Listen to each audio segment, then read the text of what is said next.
We're all watching it for yeah. Hello and welcome to another exciting episode of the SEGA Nerdcast. This is episode 48. I'm Graham Cookson, the European editor of SEGA Nerds. And with me this week, we've got a great show. We've got the usual Chris Powell, our editor. Say hi, Chris. Hello. We've got Cop K. Say hello. Has he crashed? He already failed. Failed at the first level. I am the magnificent Pocky. I'm here again. Brilliant. And with us this week, we've got some great guests. We've got the Summer of Sonic team. We've got Sven. Hello. How you doing? Oh, hey, dude. We've got Kevin. Hi, guys. Rory. Hello. And Adam. How are you doing? Yo, guys. How's it all going? You guys are good? Yeah. Yeah. Very well.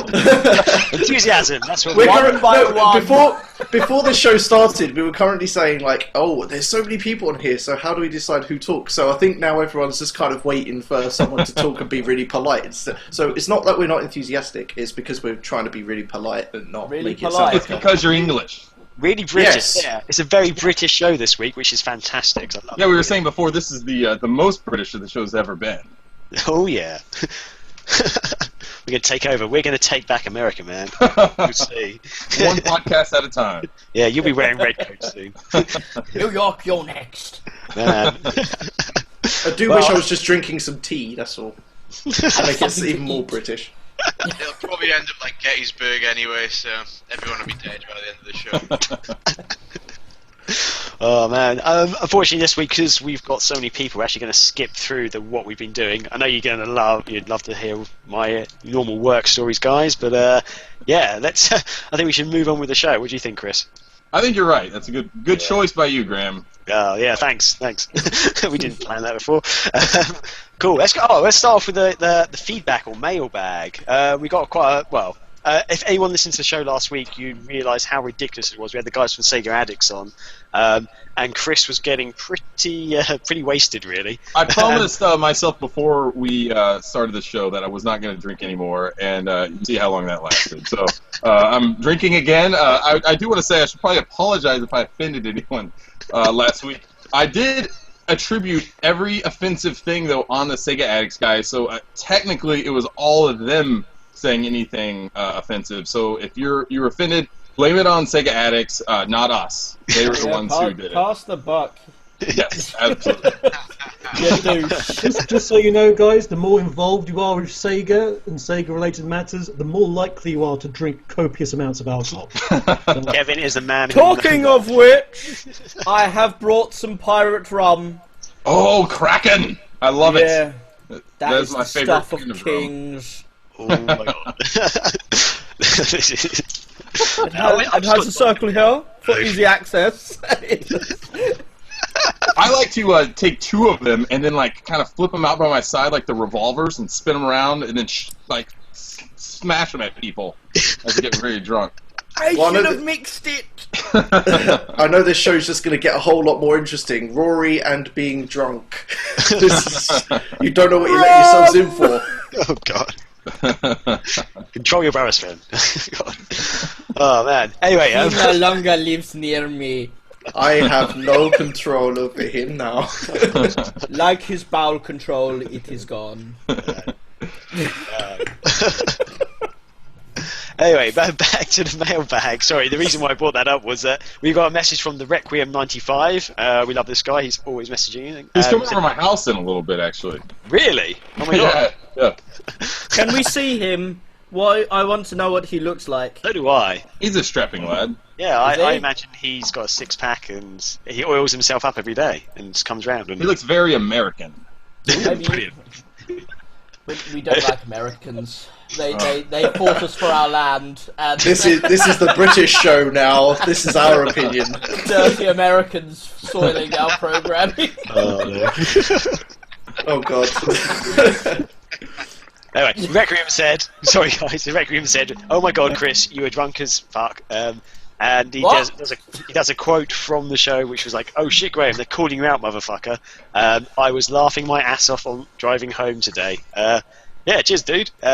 as Chris said, he hopefully will not be drinking as much, but it was pretty good.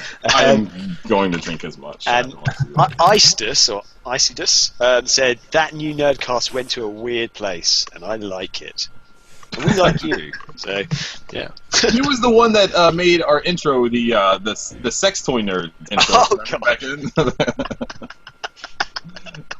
God. That was a better. I think that was a better version of the opening tune. Yeah. Anyway, right. Should we go on to the main bit, Chris? You up for Let's this? do it. I think so. I hope so. Yeah. So main bit of the show, we got an interview with the SOS guys, the sexy Summer of Sonic guys there. I was just thinking, should we have a quick flip around and actually introduce you guys properly? Go through each one. Like, so Sven, tell us very quickly about yourself, if you can. Thanks for actually saying our names, because I think each one of us would just wait for the other to speak. Hello, I'm Sven. I am the creator, founder, co-organiser for many years of Summer of Sonic, alongside Kevin Eva, who's also on the show. Hello, Kevin.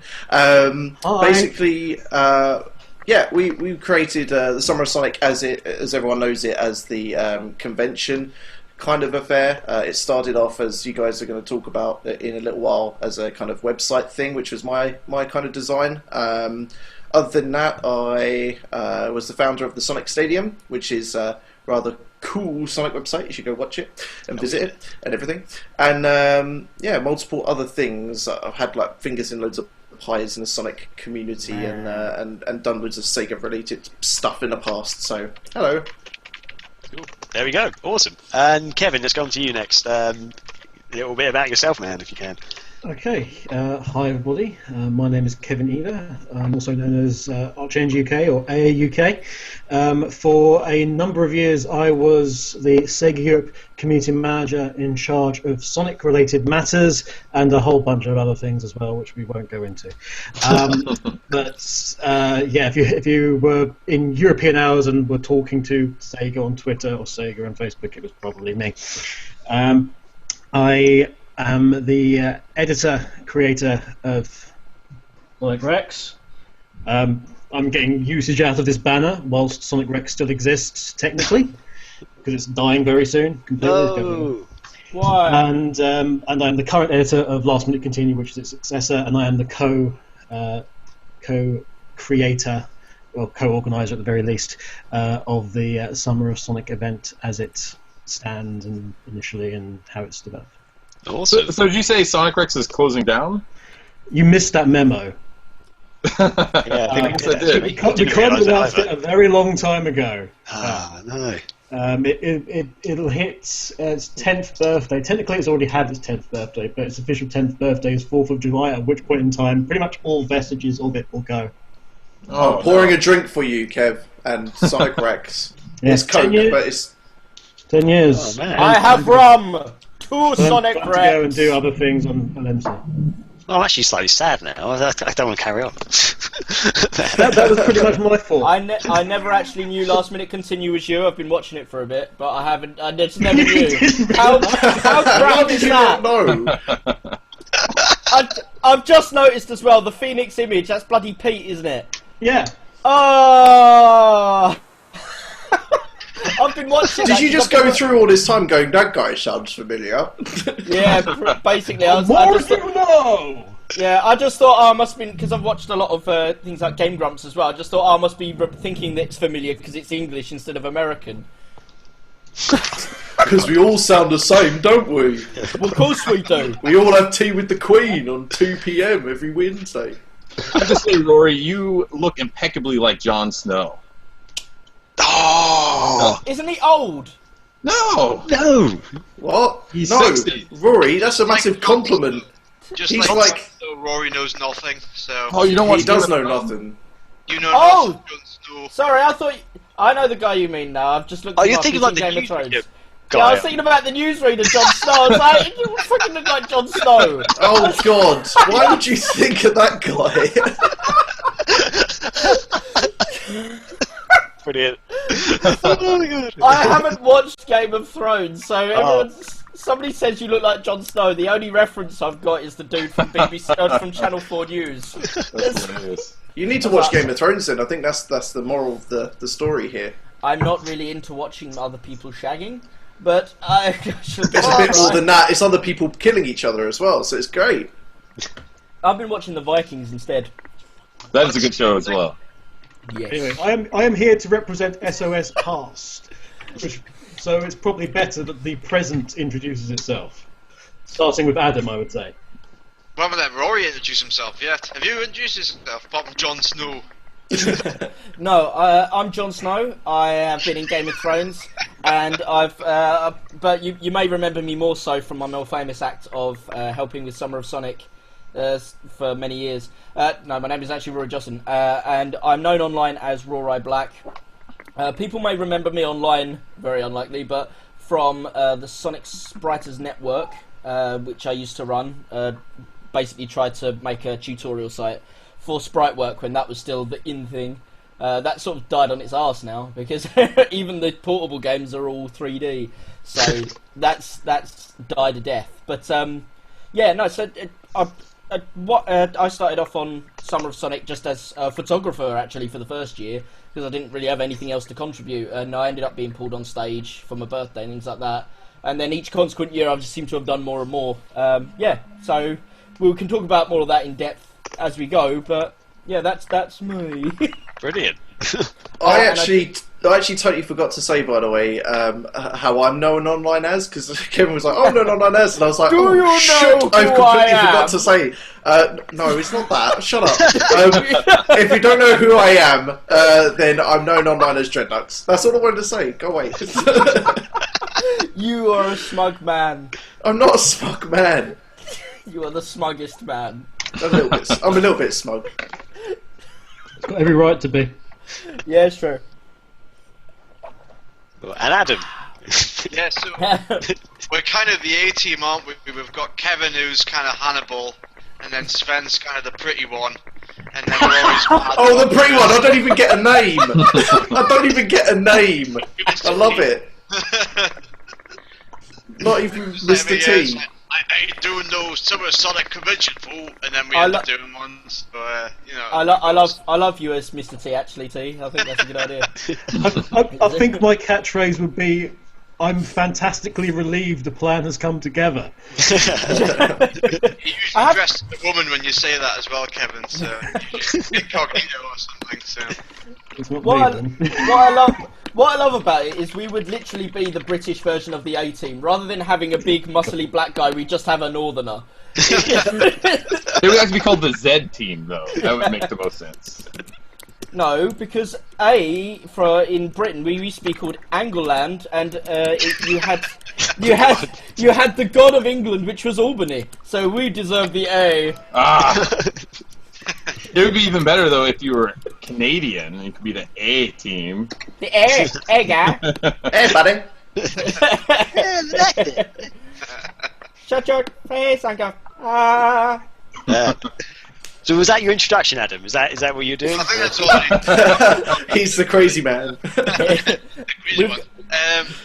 guess, Mr. T. well, yeah, so I'm kind of editor-in-chief at Sonic Stadium, although that's kind of I sort of just float around the hallways like a ghost there now. And I'm currently co-organizer of Summer of Sonic. I was previously stage manager until Sven and Kevin went bye-bye, so I took over from then. Like- I would Sound like take they out the died. back and shot so they're about to say bye-bye. Kevin out back gave them both barrels, and then this. I That's am, why I you're am Mr. the T. old Geller of Summer of Sonic.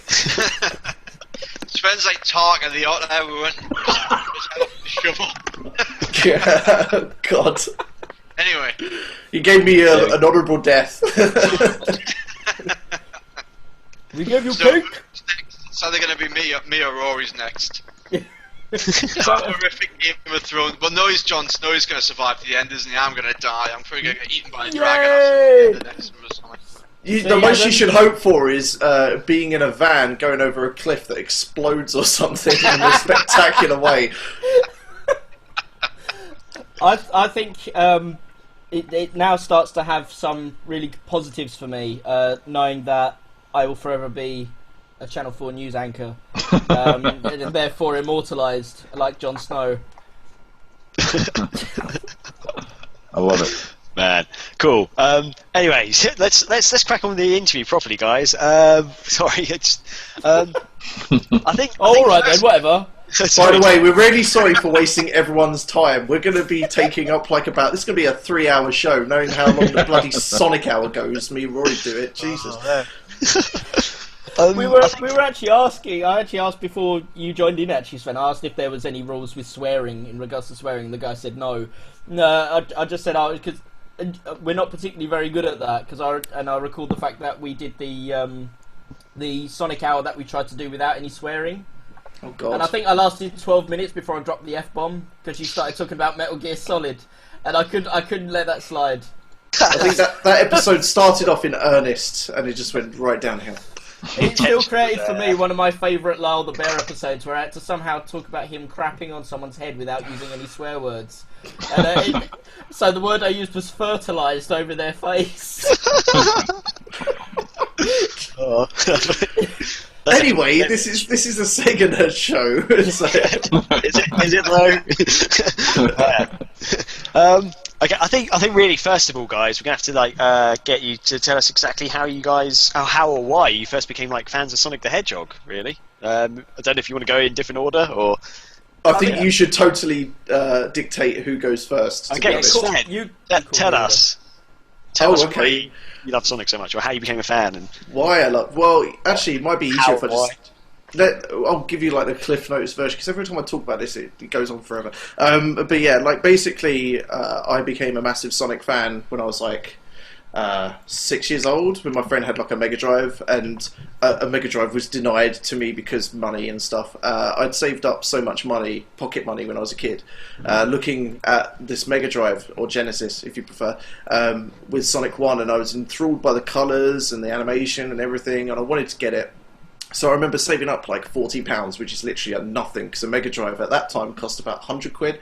And I went to the shop, and I remember putting down all my money, and I was going, I want a Sega. And of course, at that time in the UK, there were 2 Sega consoles available at the time. There was the Master System, which was more within my price range, and a Mega Drive. And the guy at the shop looked at how much I had, thought, this kid can't be that dumb wanting a Mega Drive with £40. So he goes and brings me a Master System and goes, is this what you want? And I knew it wasn't what I wanted, and I was about to go, get lost, old man, I got no time for you. But then I saw on the box it had Sonic on the cover with his little wagging finger going, you know you want this. So I ended up buying it. And to this day, the Sonic games have been something that have really captured my imagination in terms of, story, as in a story that's not told. It's something that's told through the gameplay and the environments. As you play through from Green Hill Zone to Scrap Brain Zone, it becomes an environmental message that's very much here's green and here's this fat guy fucking it all up. And it wasn't really cheesily told or anything like that. It was told through you bopping badniks and hitting fat men.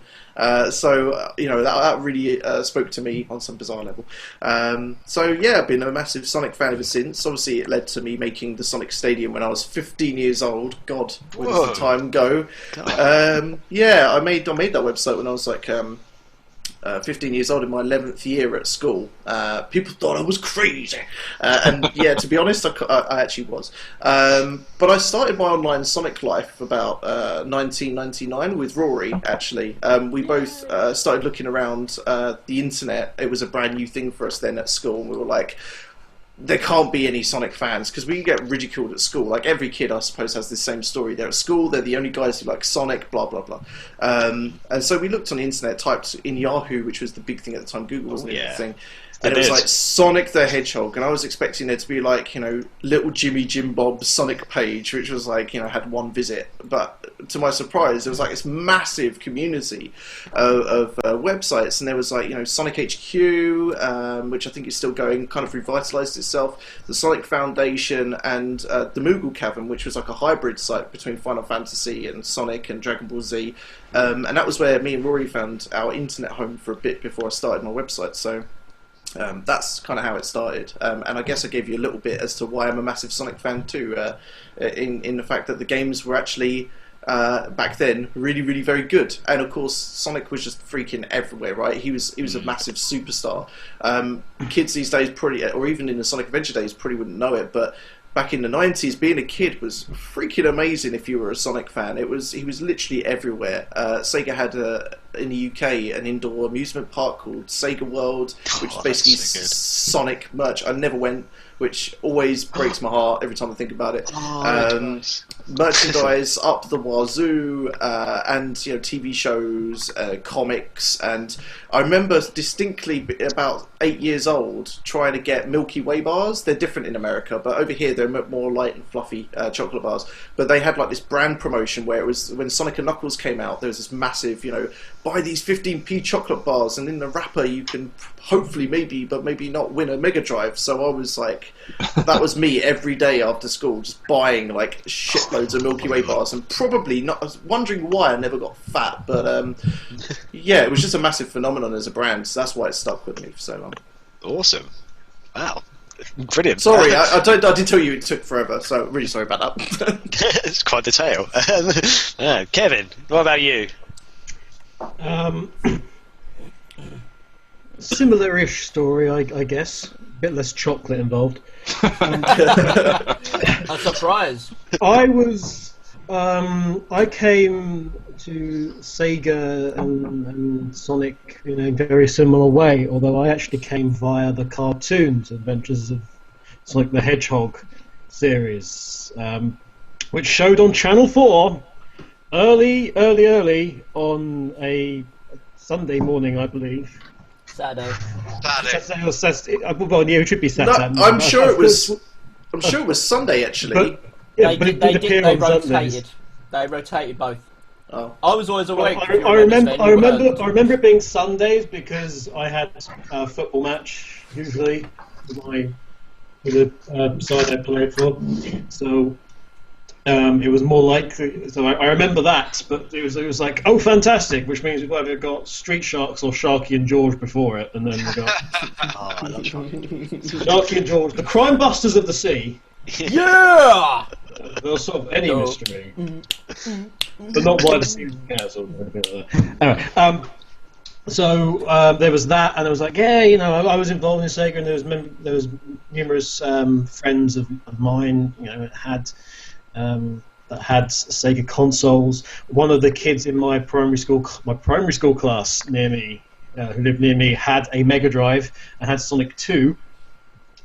And of course, everyone queued up at his house to have the honour of playing as Tails. So that was it sort of. Then it came to Christmas, and I had the opportunity to get myself a proper games console. And it could be I could get a Game Boy or a Sega Game Gear, and I chose a Game Gear because it was colour and it had Sonic on it, and because that was a big thing. And I had Sonic Triple Trouble, and I had Sonic 2. Sonic 2 was a piece of arse.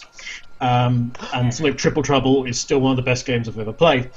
And yeah, that continued on, and then I sort of faded away from that a bit. And I came back to Sonic at the time of Sonic Adventure 2 Battle, which I actually got on the GameCube. Enjoyed that immensely, so I got back into Sonic that way. And it just so happened that one day I was doing an all-nighter at university. I was slightly older, and I stumbled across. I just decided to type in Sonic the Hedgehog, and I ended up on this website called the Sonic Stadium.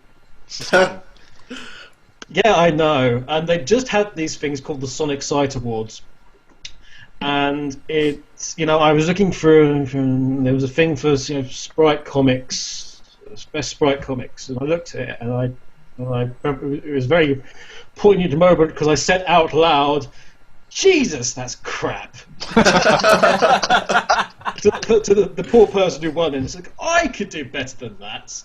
And then of course that stuck in the head, and then a little while later, it just so happens in 2004, Sonic Rex came about, and the rest, as they say, is boring. Man, oh god. Okay, yeah, Rory, I guess. Yeah, go for it.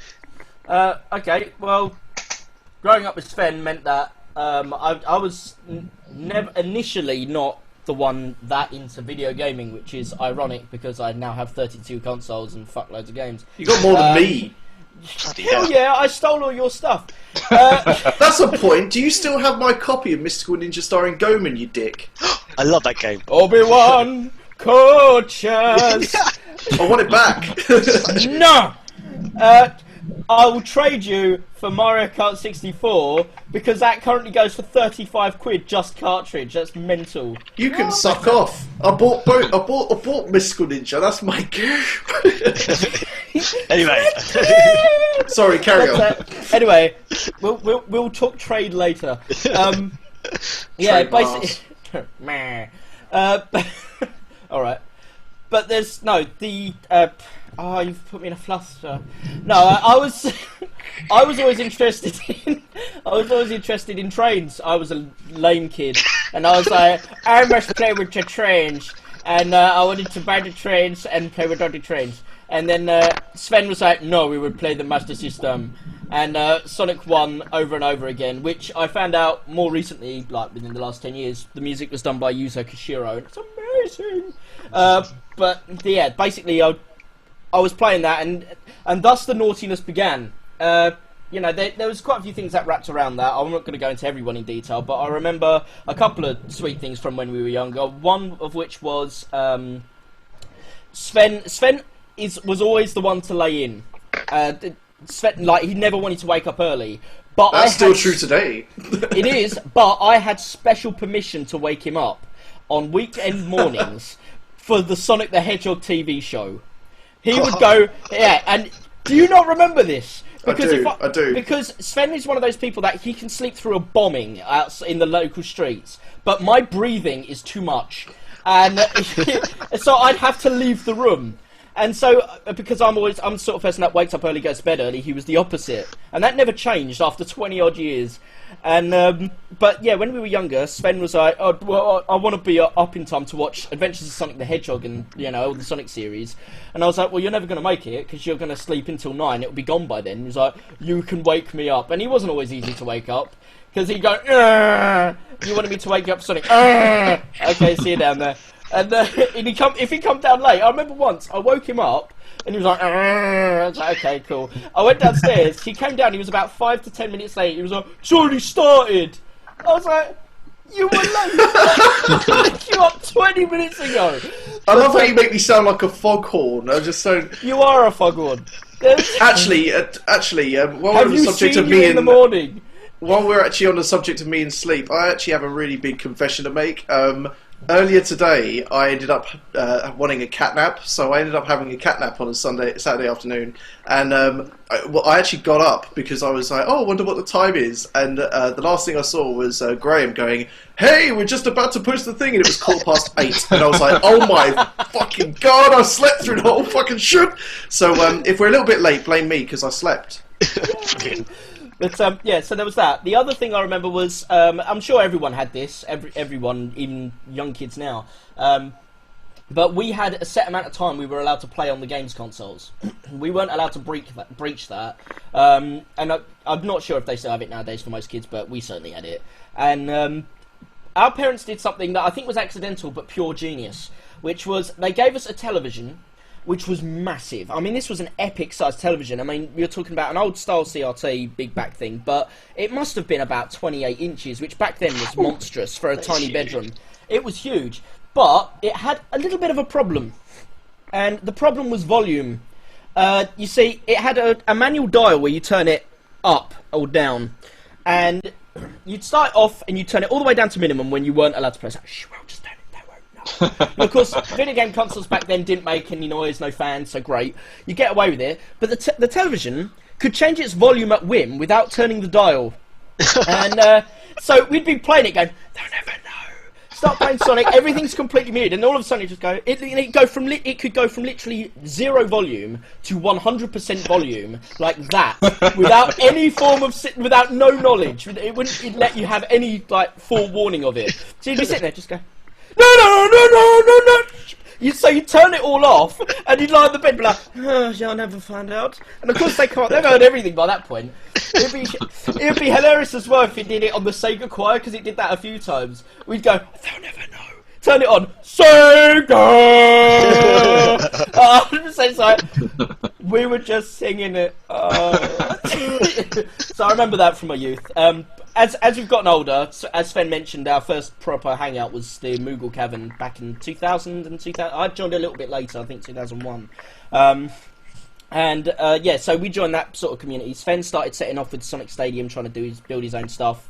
I was never that together. I always wanted to be a great artist, but I have one core problem, which is I suck. But I found with sprites I could be extremely accurate and get rid of any mistakes I'd made, which was always the problem when I tried to do proper art. I'd be like, made a mistake. Whereas when the computer just went click, it's gone. So I found that quite therapeutic. I got quite good at it and built up SSN from that. But the one thing I did do quite a lot was I did a lot of, and this is now twisted from a lot of people online, but it was completely clean when we were younger, which is RPing, role-playing, which is where you do a story on a forum and you'd follow, like, one person posts and then another person posts to follow up. And I did that quite a bit until about 2004, 2005. And that sort of started getting me into how I wanted to do my writing. Got me through university where I sort of learnt about writing and got distinctions in scripts and stuff, and I'm now publishing a book this year, so I have a lot of, outside of Summer of Sonic, I've got quite a bit to thank the community for, even if it was just a subsidiary thing that helped it. I wouldn't have had that knowledge and interaction of how I prefer to build a story, because you also learn from when you did it wrong. So I've had a lot of experience writing stories, even at a completely amateur level, based on doing that, and then reading someone's response, and if I didn't like their response, it would give me a chance to look at it and go, I wonder why I hate it, and then like rework it. So quite happy with that. We'll talk about Summer of Sonic in a bit, but you were asking about how we got involved, and that was my in, as it were. I was a bit less in your face than Kevin and Sven, who obviously have got their own websites and are flinging phallus in face. Brilliant, yeah. And good luck with the book. I keep seeing you post that on Facebook, actually. I'm like, 29th July, my friends, imperialnova.net. Website's up now. Plug, shameless plug. Cool. Adam. Where do I start? How do I follow that? I like how Rory and Sven paint themselves out to be like sort of Bert and Ernie. They've been in the same we actually did share a room for 20 years, so... As I was saying, get crumbs in each other's bed, yeah. So, good night, Bert.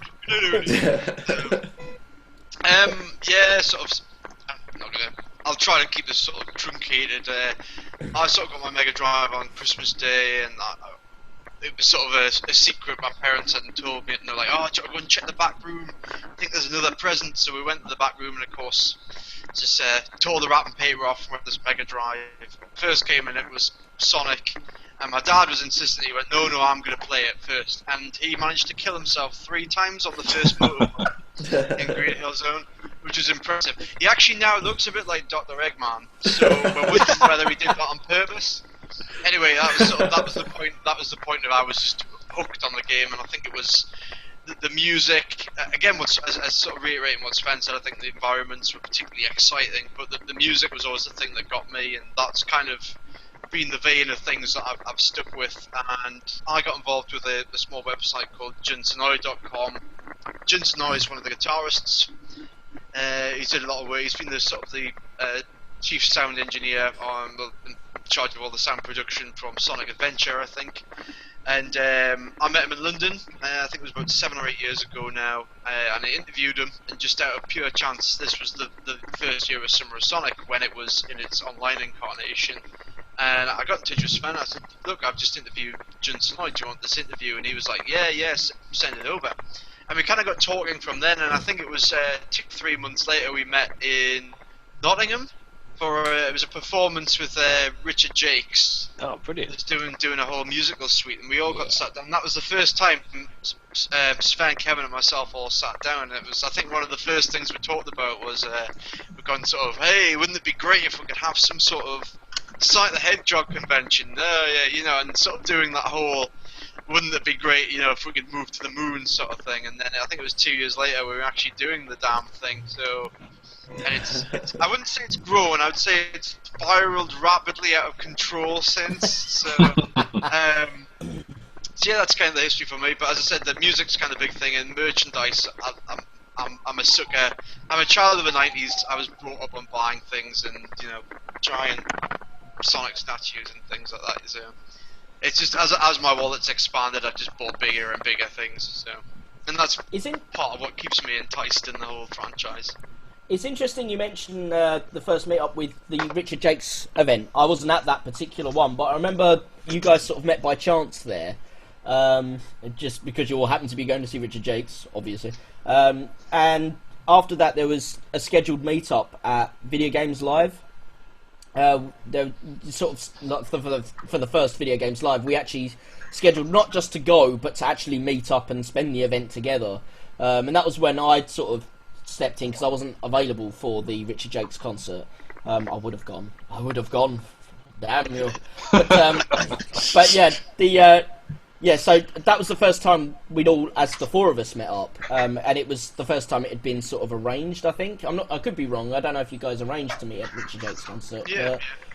Oh, you did. Okay, then I'm talking shit. But but yeah. So I mean, it's interesting that the other three guys met up first, and then I joined in, and the second meetup was just the four of us. There are other people there that are still involved in the Sonic community that we see usually every year at Summer of Sonic. But as far I just find it quite strange that the sort of first 3 or 4 guys that met up are sort of become the ones that have led the charge, I suppose, in a weird way for Summer of Sonic. Obviously starting with Sven and Kevin, but I just find that quite a strange thing to note. Yeah. Yeah, cool. Sorry. Yeah. I just lost where we were. My cat just jumped on my lap, and we're on question 2, Graham. Excellent. Okay. Man, I think one thing we're gonna have to ask, because you're such big Sonic fans, you've been in the community for such a long time. Why do you think Sonic, even though let's face it, he's had some pretty poorly reviewed titles in recent years, why do you think he's remained so popular? He still seems to have such a massive fan base outside the games, and even with the games as well. Still, even though they've been reviewed quite poorly. I mean, why? What do you guys think? Why it's still like that, really? Let's start with Sven. Sorry, I'm aiming at someone now. Sorry, Sven, go for it. Oh, well, that's a pretty nebulous question, really. I mean, Sonic has always been quite popular. I mean, half of it is just the nature of franchises, right? It's you spend enough marketing dollars trying to push something out there, and it's gonna connect with a fan base for many years to come. But I think the reason why Sonic has kind of stood the test of time amongst all other kind of wannabes, Sonic was the first. Wasn't the first platformer, but it was certainly the first anthropomorphic animal character that happened to be in a platforming game. But I think the games as a starting point were actually really quite good as a base, and then as it kind of expanded to other mediums, they kind of respected the kind of world or lack of world that was there. So, for example, the comics, even in either the US or the UK, the teams there had really no story to speak of, to do a big overarching arc with which comics are mostly known for. So they had a lot to play around with and a lot of gaps to fill in that they could use their imagination for, and that kind of helped grow kind of a splinter fan base in a way. Like the Fleetway comics have their own kind of universe, the Archie comics have their own, I think, multiple universes now, and then obviously that's not even counting the cartoons, where as 90s kids they grew up watching Sat AM or AOSTH or God forbid, even Sonic Underground. So there's all these different kind of stories that kind of latch on to the main series. And I think one of the reasons why Sonic has kind of endured, no matter how long it's been, is because of that. There are so many kind of ways to plug into the Sonic fan base, or the Sonic, just franchise now. Adam connected with the Sonic fan base mostly these days with merchandise, right? So that's even another thing.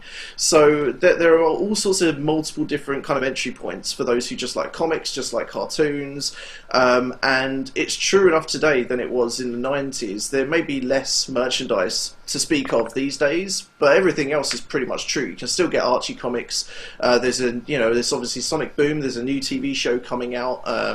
You can still get the old ones on DVD. So I think there's that element to it, but also I think the online community is really quite unlike any other that's out there. So I don't think, with the best will in the world, I mean, I love all video game fan bases. I used to be a games journalist myself, and I work for a games website publisher now.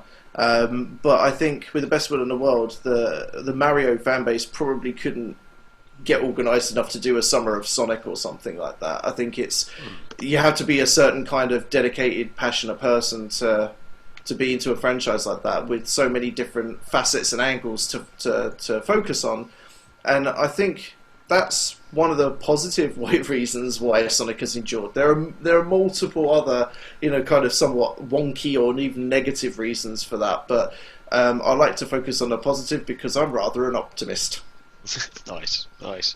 Cool. I mean, I guess it's probably easy if we don't go through every single person, but I mean, do the rest of you guys actually have anything else to add to that at all, or? It's a bit like following a football team, I think. There's you have a few good seasons and you accrue a lot of fans, but regardless of how well you do, at some point you're going to have this die-hard core following that is just, regardless of your performance, is going to be there.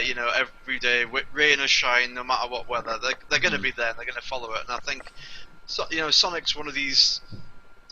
He's just one of these characters who is just so enamoring, I think, in the fact that, again, as I said, the universe, the music, the colours, everything that surrounds it. I mean, as Sven said, there's a lot of people who have a sort of a niche. They're in it because they like one particular aspect, and I think it's just gonna, regardless of how well, the newest game does, there's gonna be poor games, but on the other hand, there's gonna be good games. And I think, I sort of got slated a little while ago for forgetting that Sonic Generations had come out and everybody loved that. I think, it's the fact that it does get to the point where you can sort of work yourself into a point where you go, oh well, we're just going to lose this season. And I don't think that's the way. You're not going to win all the time, and I don't think you are going to win all the time with every Sonic game. But I think there are a lot of younger fans joining the sort of the cohort of the community all the time, and they're joining for completely different reasons to why we joined. There's probably some kids out there now who played Sonic Lost World and gone, this is the best game ever. And now they're going to be a Sonic fan for the rest of their life, and anybody who says anything negative against that, they're going to sort of, get very defensive about. But I think it's like following. I was going to follow a Man U now that they're not doing very well. So, yeah. This will mean nothing to Chris. No, everybody knows who Man U are. Even the Americans know who Man U are. I do know who they are. Yeah, see. Good. So they go, oh, are you a Man U supporter? And you go, oh, which part of London are you from? So, it's only because I'm a bit Newcastle United fan. So. Oh yeah. I think the football thing is a good analogy. I mean, there's always going to be people, or video game fans at large, that kind of go, oh, you're a Sonic fan. Oh, you must be the worst of the worst. How does it feel? Like all those crap Sonic games, huh? Sonic and the Black Knight, what's that all about? And the truth is, it's like, as a fan, you can just go, yeah, it was crap. But, there were some good games as well. And being a fan doesn't mean you have to blindly accept or like every single thing. And I think that's where some of the... To use, I don't know, some kind of... at risk of sounding like a Direction fan, One Direction had Directioner or something, or a Belieber, haters say is, they go, oh, you're a fan, that must mean you must agree to everything that Sonic is or was. And it's like, well, no, being a fan, much like being a football fan or something, is being able to roll with the punches, I suppose, and just liking it for what its origins and what its intrinsic point is, rather than what each individual product is like, I suppose. I think You when can it comes take to whatever you want from Sonic as a whole. As Sven said, it's so diverse. You can take any aspect of it that you actually want and run with it. And one of the things that Sega has done with Sonic over the years, like it or not, is constantly reinvent Sonic. Whether it's the type of the game, the direction of the game, the art style, and over time you've had these sort of landmark moments which Adam alluded to, where you've had a new push for a new generation of fans coming in. It happened with Sonic X, and all the forums were full of people going, "Oh, these new Sonic X fans in here." It's like, yeah, and they're probably still there, many years dirty later. Chris bashing buggers. Yeah, but before that, it was those fans who came in with adventure and so on, and you're going to have this new generation of fans coming in. But it is a case of there are so many different avenues you can take Sonic in whichever way you want and be a fan of a specific part of it. Yeah, actually. I'm sorry. I just want to sort of final it off, since I'm the only bugger who hasn't spoken. I just wanted to say that I think part of it taking Mario as the opposite of Sonic, because let's be honest, they are the opposite of each other, have been since the beginning of the 90s. The reason that Sonic seems to endure more for fans in terms of active output, I'm not saying that Mario doesn't sell well, it does, but it's the reason that the fans seem to be more active, I think, is number one because of all of the aforementioned stuff, all of the the differences of generations, things like that. But I think one of the other points that holds is I think with the UK specifically, in terms of UK fans, we're a lot closer, and that can be said the same as UK Mario fans. However, in the early 90s, which is when a lot of us started getting into video gaming with the Mega Drive, SNES, etc., all of that sort of era was dominated in the UK mostly by the Mega Drive rather than the SNES, unlike in America where it was the other way round. So a lot of the sort of big, maybe more active Mario fans are in America, where it's a lot harder to actually pull an event together because they're much further apart. However, another aspect that may hold them back when it comes to, if you look at the American audience is and any Mario audience, is the current state of Mario is absolute. Whereas that's not so much so in Sonic. We look back at the 90s games and they're great. We look back at the Saturn games, either love them or hate them. You look back at Sonic and you go, you've got all of these different facets of Sonic that you can get into, and that's just the games. You've got, as you say, the comics, the music, everything else. With Mario, they've got quite a rich tapestry that they never tap into. It's always what's coming up with the next game, and that's linear. So there's not really, and I know this is going to sound a bit meh, but one of the sort of, there's a fan base that I do follow, and I mentioned this before we even started, which is Super Mario Brothers the movie, which everyone I'm sure can agree is meh. But but can I just say that is a section of the Mario fan base that official Mario fans would never actually focus on, and I can understand why. But they are also one of the most active of the Mario fan bases that I've seen, because they are actually doing cinema meetups, and they get props from the event, from the film. They get people that were involved in the movie to turn up for interviews, things like that. They are actually quite active, but obviously to a very small degree, because there's not a huge amount of people that big a fan of Super Mario Brothers the movie. But that's, even though you've got this active part of the fan base, with Sonic that would be a part of the fan base. With Mario, it's completely disjointed. You've got the Mario games, and then you've got Super Mario Brothers movie, and they try and sort of get shot of it as far as possible. So, whereas with us, you've got a lot of active fans that group together to make an event like Summer of Sonic happen.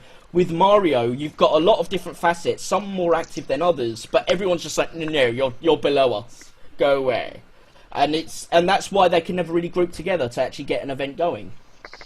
Yeah, I think that's fair. Yeah, I was actually just gonna, because you sort of, well, something that Kevin sort of brought up, and I guess I could actually follow off you there, Rory. When she went to Summer Sonic, like, I think the first couple of years, I was speaking to like random people just around. I got the impression that, like, pretty much as you said, Rory, like everyone sort of seems to sort of be together. Like, it doesn't matter what sort of type of Sonic you like or where you came into it, everyone seems to get along because. As a general, if you're a general gamer and you hear about Shadow the Hedgehog or Sonic 2006, most likely go, that's shit. But it's a laugh.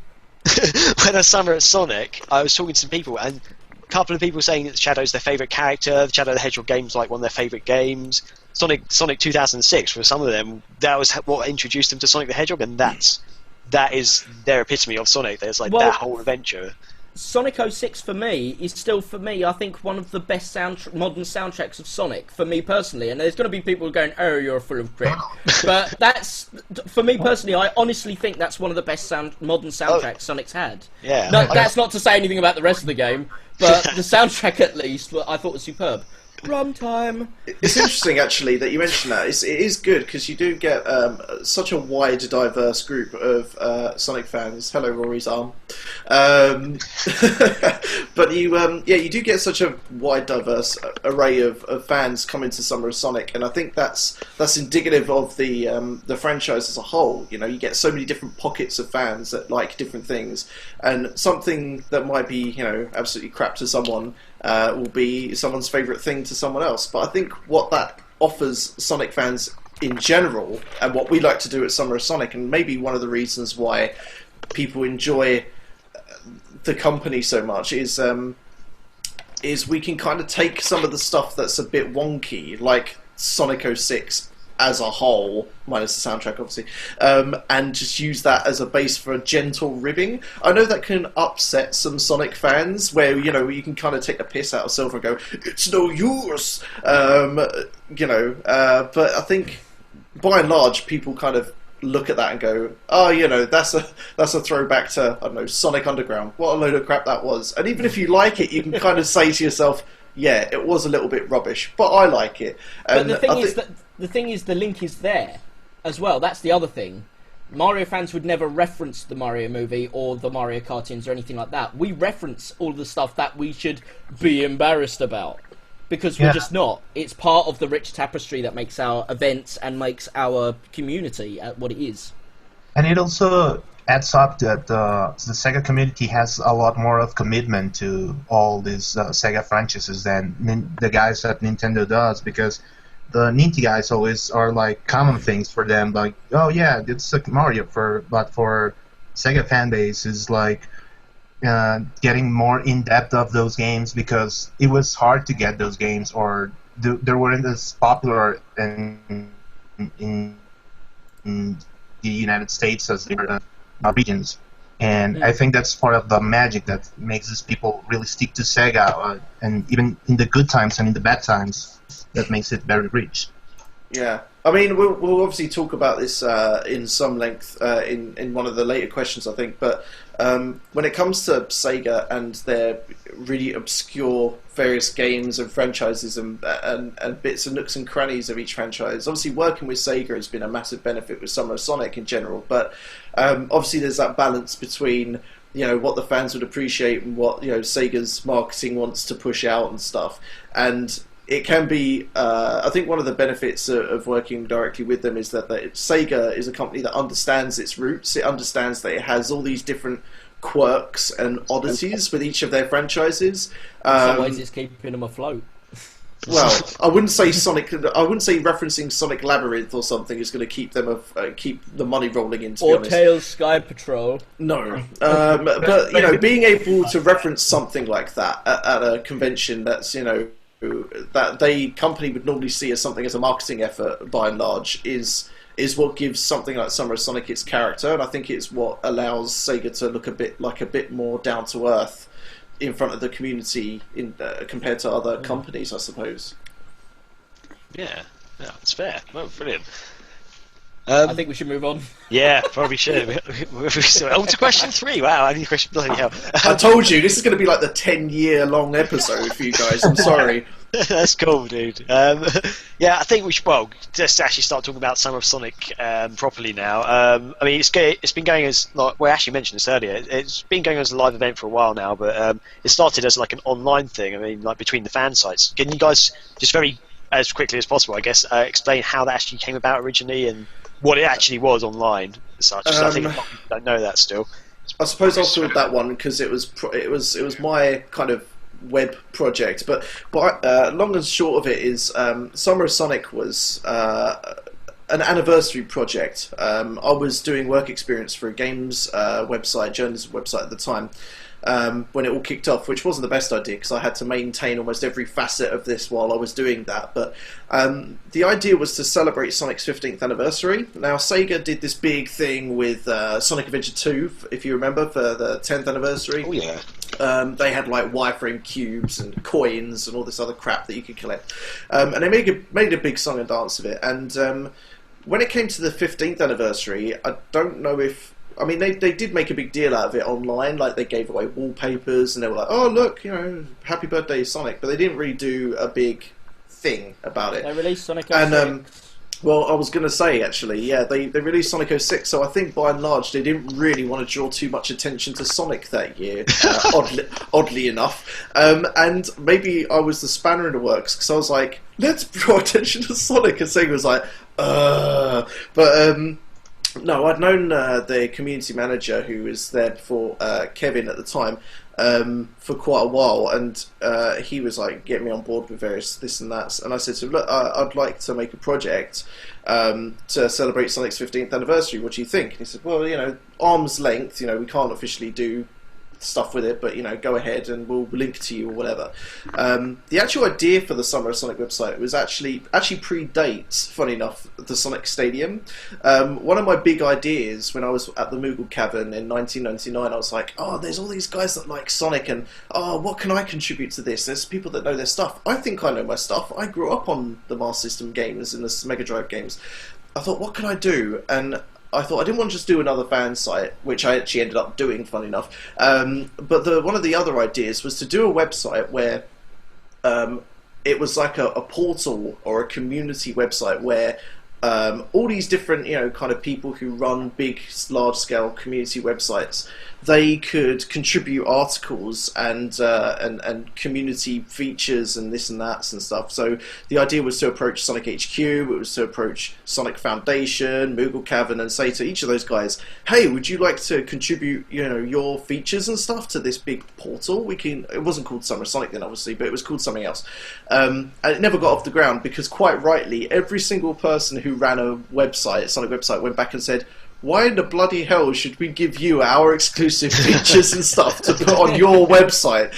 So I was like, yeah, actually, you're right, it's a shit idea. So I went away with it. But the 15th anniversary gave me an opportunity to try that idea again in a space that actually makes sense. So I went to Sonic HQ again. I went to Sonic Foundation didn't exist anymore by then, but I went to Sonic Retro, I think, or what it was before it became Sonic Retro.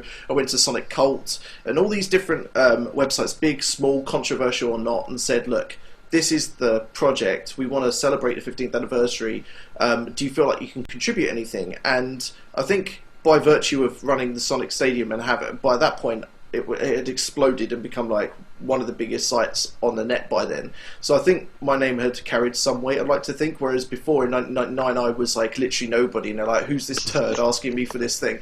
I think it helped if I went up to them and said, hey, can you contribute? And they were like, yeah, actually, we can contribute. I think Sonic Cult, for example, did a feature on Honey from Sonic the Fighters. So it was all these different unique features and different interesting facets about the franchise. And we did this little bespoke microsite type thing. It's still online to this day, albeit in a kind of half-broken form, because one of the many server wipes that befell Sonic Stadium in the early days unfortunately hit that website, but it's still there in the majority form online.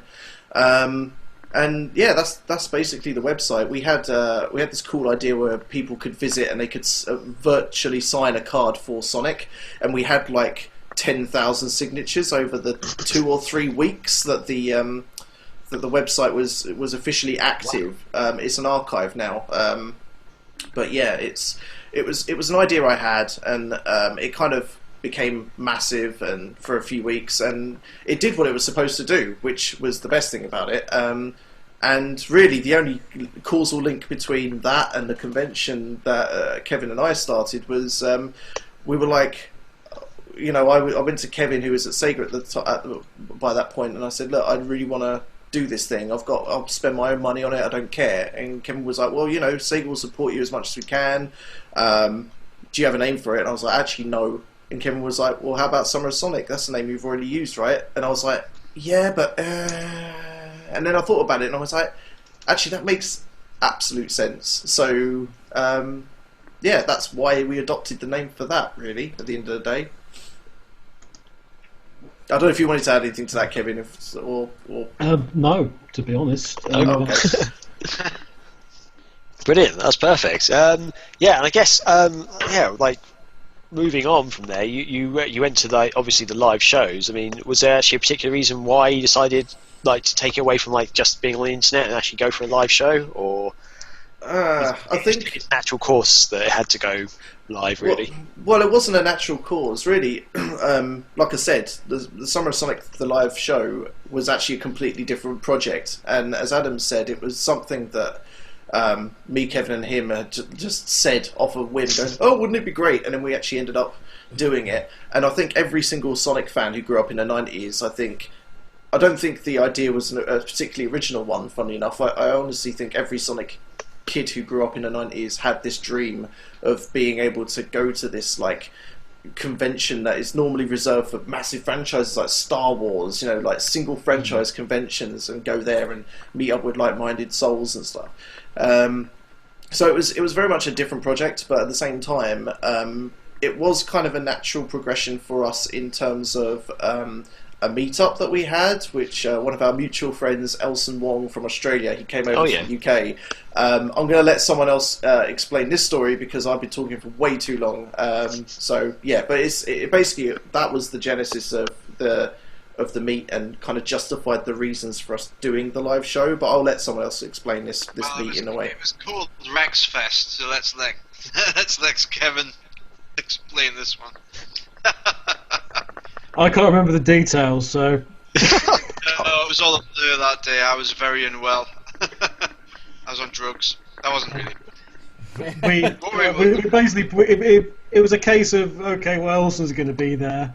And it's just like, opportunity, hey, meet Dark Speeds. So then it sort of just evolved from that to, well, hey, actually, you know, we'd quite like to see each other. And then it just...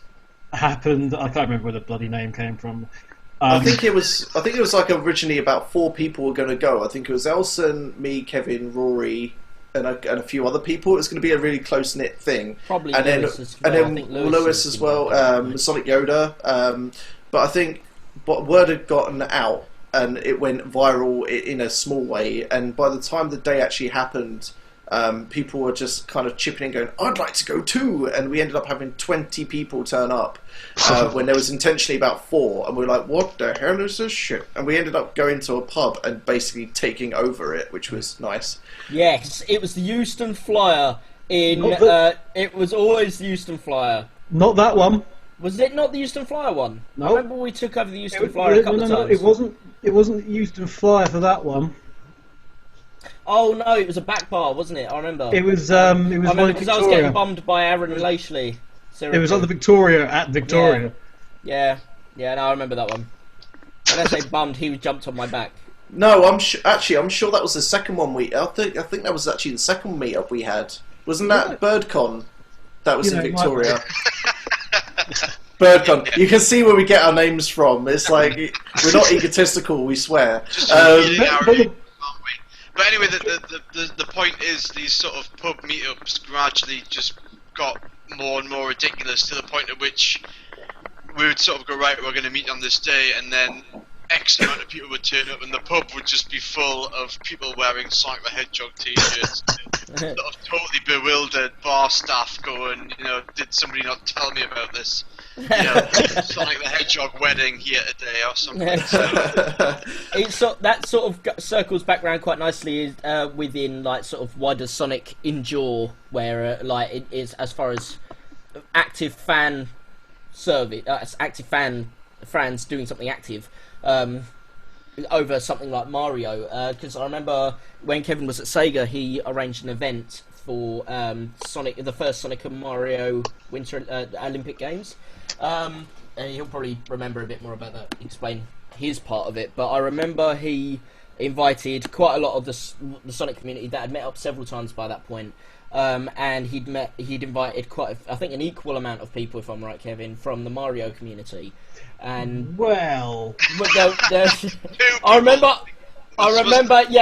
only 2 turned up. Well, this is kind of your point, actually, because obviously beforehand there'd been various amounts of community days where we'd get journos, but also the fans in, because that was one of the things that I wanted to do, and of course Graham can tell us as well, because he was one of the people who turned up for these. I was about to say, was that at the Nintendo Flat? And... That was the Bum Barrel. No, that other ones. I remember we were at the Nintendo Flat for one of them, though. Yeah, I vaguely remember with one of the Mario Sonic games were at the Nintendo Flat, I think. Yeah, one of them was. I think the first one was. Because I know that because I've got photos of that. I think it'd be the second one. I think because I remember the first one. I played as Waluigi and upset the Nintendo man by being really good at archery. Yeah. it was the second summer game, so it was Beijing one. Anyway, yeah. I tried to invite Mario fan sites. There isn't that many of them. And yeah, about 2 guys showed up on the day, and then proceeded to generally beat all of you guys. Yep. Yeah. So you let me down. Having said that, though, I didn't mind losing, and I'm sure Adam would be different because he's a merch whore, but I didn't really mind losing because it sort of, again, it was another big thing that showed the difference between, say, the Sonic and the Mario community. Both had been invited. It was an equal event. There should have been an equal number of us, but there just wasn't. There was an overwhelming turnout by the Sonic community and almost none from the Mario one. And even though I remember, especially one of the Nintendo, like the Mario fans, won pretty much everything apart from archery, kicked his ass. Even though he sort of won everything, I could go home proud with that fact. Fair deuce. He went home straight afterwards. He had no one else to hang around with. He was Billy No Mates. We all went to the pub, went sod it, let's get pissed. It was, which for me showed something a bit more important and impressive about our community. It was like, it didn't matter about the win, here we are having a laugh as mates. Whereas for the Mario community, all they had left was to come and win, which luckily for him he did, otherwise he would have had a really shit day. But yeah, it was literally that was what we had. It was the Sonic community all in it together, the Mario community equally as invited, just most didn't even bother. There was a specific social element. Yeah. It didn't matter, Rory. I waited around the corner and beat him up later on, so I got all the merch anyway. I knew you could take him. He wasn't a tough man, was he? See what you did there. I remember he had to sit down after every event. He was absolutely shattered after each event.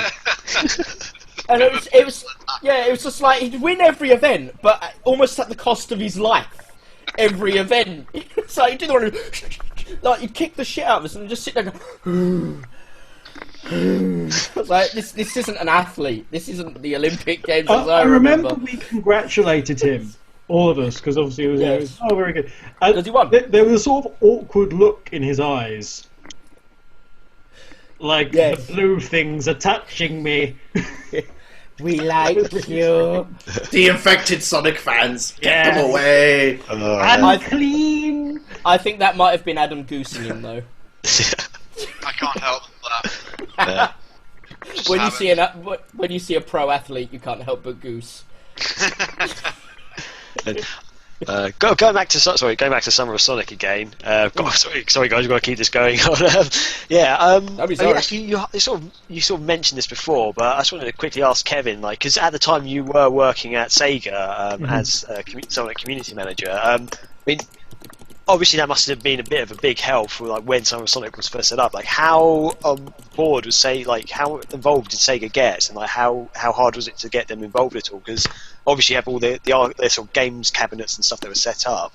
I imagine you guys didn't pay for out of your pocket as such, or I hope you didn't. I hope Sega actually sort of chipped in with that. Like, can you tell us a bit about how that sort of happened? And Well, I think the thing to remember about the first Summer of Sonic was that it was very much Sven. Right. Sven put in pretty much a huge chunk of money, of his own money, into that, and it was happening with or without Sega, and that was actually one of the things I used in order to get Sega on board with the initial one. It's like, well, this is happening with or without you. There's this big amount of fans who are going to be in this location at this time, and if you had, games and stuff there, and showed some representation, it might be, might make you look good. And they sort of went, As for how easy it was, depends upon the year. okay. 2008 initial one. Summer of Sonic owes a great, and I mean huge, deal of thanks to James Schall at Sega Europe. Oh yeah. At that time, he was known as Swiss Cheese on the Sega Europe blog and also on the Blognik. Whatever happened to those? And he had money. He was the head of the community team, and he put time and money aside. And the big thing was time, to actually allow me to do stuff and start, organise some things for it. And we managed to get things like it was Chronicles at that time, wasn't it? I think. Yeah, that's one of the first demonstrations. The big thing was Chronicles. Yeah. And that was quite a coup to get that, and that took a bit of negotiation. But I think whoever it was who's brand manager on Chronicles at the time really had no idea what the hell they were going to be doing with it. So it was like, look, just do this and it'll be fine. And we got cabinets from NJ Live and things, and it was great. But I was kind of left to my own devices a bit in the way, because I didn't think Sega thought anything would come of it. The community team hoped that it would, but it was a case of getting on with things, and I was just sort of like, whatever. And so it was quite funny, actually. If you actually were at SOS, and I mean, there was so much stuff on the walls and things, and it was all concept art that no one had ever seen. I did all those like Chronicles, speech bubble things that never went for approvals or anything, which was great. But you could kind of get away with that. And then so it happened. It was a huge success. It was bigger than anyone ever expected. And then and then things changed in the department, and we moved and stuff. And then monies needed to come from other places. So 2009 came around, and I think some people were very surprised that it was back. Because the thing that you have to remember is, money for Summer of Sonic it isn't just like there is this Summer of Sonic pot. Okay. Yeah. Monies have to come from other people's pots, and that's one of the things that I ended up doing behind the scenes, which the guys didn't really get at first, and that. Why is Kevin being so quiet and secretive about all the stuff going on? Well, I can't tell you stuff. But so money has to come from other people's budgets. So whether that's PR or marketing or specific brands. So you need to get those funds together in order to do anything in the first place, and that's hard because you've got to then go and you've got to pitch essentially Summer of Sonic at these guys, and. There was a sense of in the early days of obviously the community team as well, that there was the situation at Sega where there was a case of there's the fans. Nobody really wanted to get that involved in it, which was why it was just me for many years, just me as the only Sega representative there. because everyone was like, "Oh, I'm washing my hair." On that day, but it was a case. But over time, and it did take a lot of internal effort, and to be honest, effort that probably didn't do me that much good in the end. But to actually really sell SOS as this brand thing, and it was only when I think it was 2010. 2010, I think so. Which, yeah, it was Summer Sonic 2010 when we were in the when we were in Shepherd's Bush. Shepherd's Bush, yeah. That lovely little place. That lovely little place. We're going to get onto that later, I'm sure. Yeah. But it was only SOS 10 where actually anybody from Sega, turned up on the day, and it was great because we had Michelle Dix, who was brand manager on many things, and I think one of them was colours because we had colours there at the time. Yep. And Behind the David screen. Corliss. And of course, David Corliss. He's the head of Sonic, at least as far as I'm aware, he still is, as global director of Sonic. And he was just head of the sort of Sonic department at that time. And they appeared, and they actually got to see for once. They'd had all the reports and seen all the photos and everything, and all the fantastic results. And it was only once they actually got there, which I've been begging them to do for years, that they actually finally got it. Yeah, the atmosphere. Yeah, just being it and seeing it and going to wow. That's the thing. It's very difficult to go to someone and go, oh yeah, there's a bunch of video game fans, and they all come together on this day, and they celebrate their fandom of this hedgehog, and you're going to sit there and go, huh. But if you actually go to SOS, you understand it. Yeah. And just how important and special it is. And it was they came incognito as well. They didn't make a big fuss or anything. It was, They weren't came dressed in. as Sonic or anything. Was that the year with Crush 40? Yeah, That the was first the time we year- had Crush 40 That there. was the year of Crush 40. Yeah. I think what's important to mention as well is that Kevin did an astounding amount of work trying to get Summer of Sonic recognised by Sega, which is a rather extraordinary effort because it didn't have to be that way, right? It could very well be that Sega could not have really been that interested in working with us like they do these days, and that would be absolutely fine. Because I mean, at the beginning of it, as Kevin said, it was happening with or without them, and not to sound like a massive dick about it, but generally speaking, it was.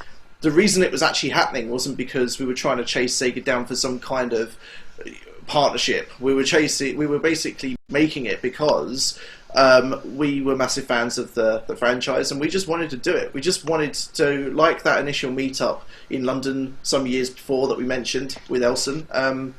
We wanted to have a place where we were like, well, if we can get a meeting which was intentionally meant for 4 people and blow that up somehow into a pub meeting with 20 people, what would happen if we had a room dedicated to people who like Sonic meeting up?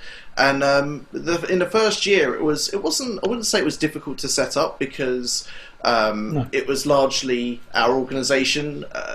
Us that was organising it. It was very much my money, I think, at the time, as Kevin mentioned. There was money coming in from all sorts of different places, but by and large, the majority came because I was saving up for a trip to Japan that year, and it was kind of a toss-up between, do I go to Japan or do I do this? And I thought, well, let's see what happens when we do this. And I was quite willing to see what would happen as a kind of experiment. So we hired this small little community hall out for a day.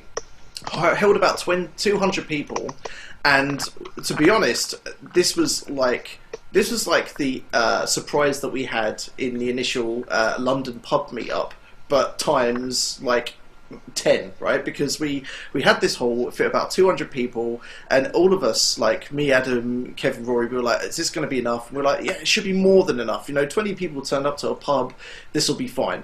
We had it was really, really crude, back then we had like a table. We had like all these awesome Sega pods. Don't get me wrong, but generally we had like a couple of tables for artwork. Literally 2 tables together. We had a Mega Drive in the corner, and we had a stage.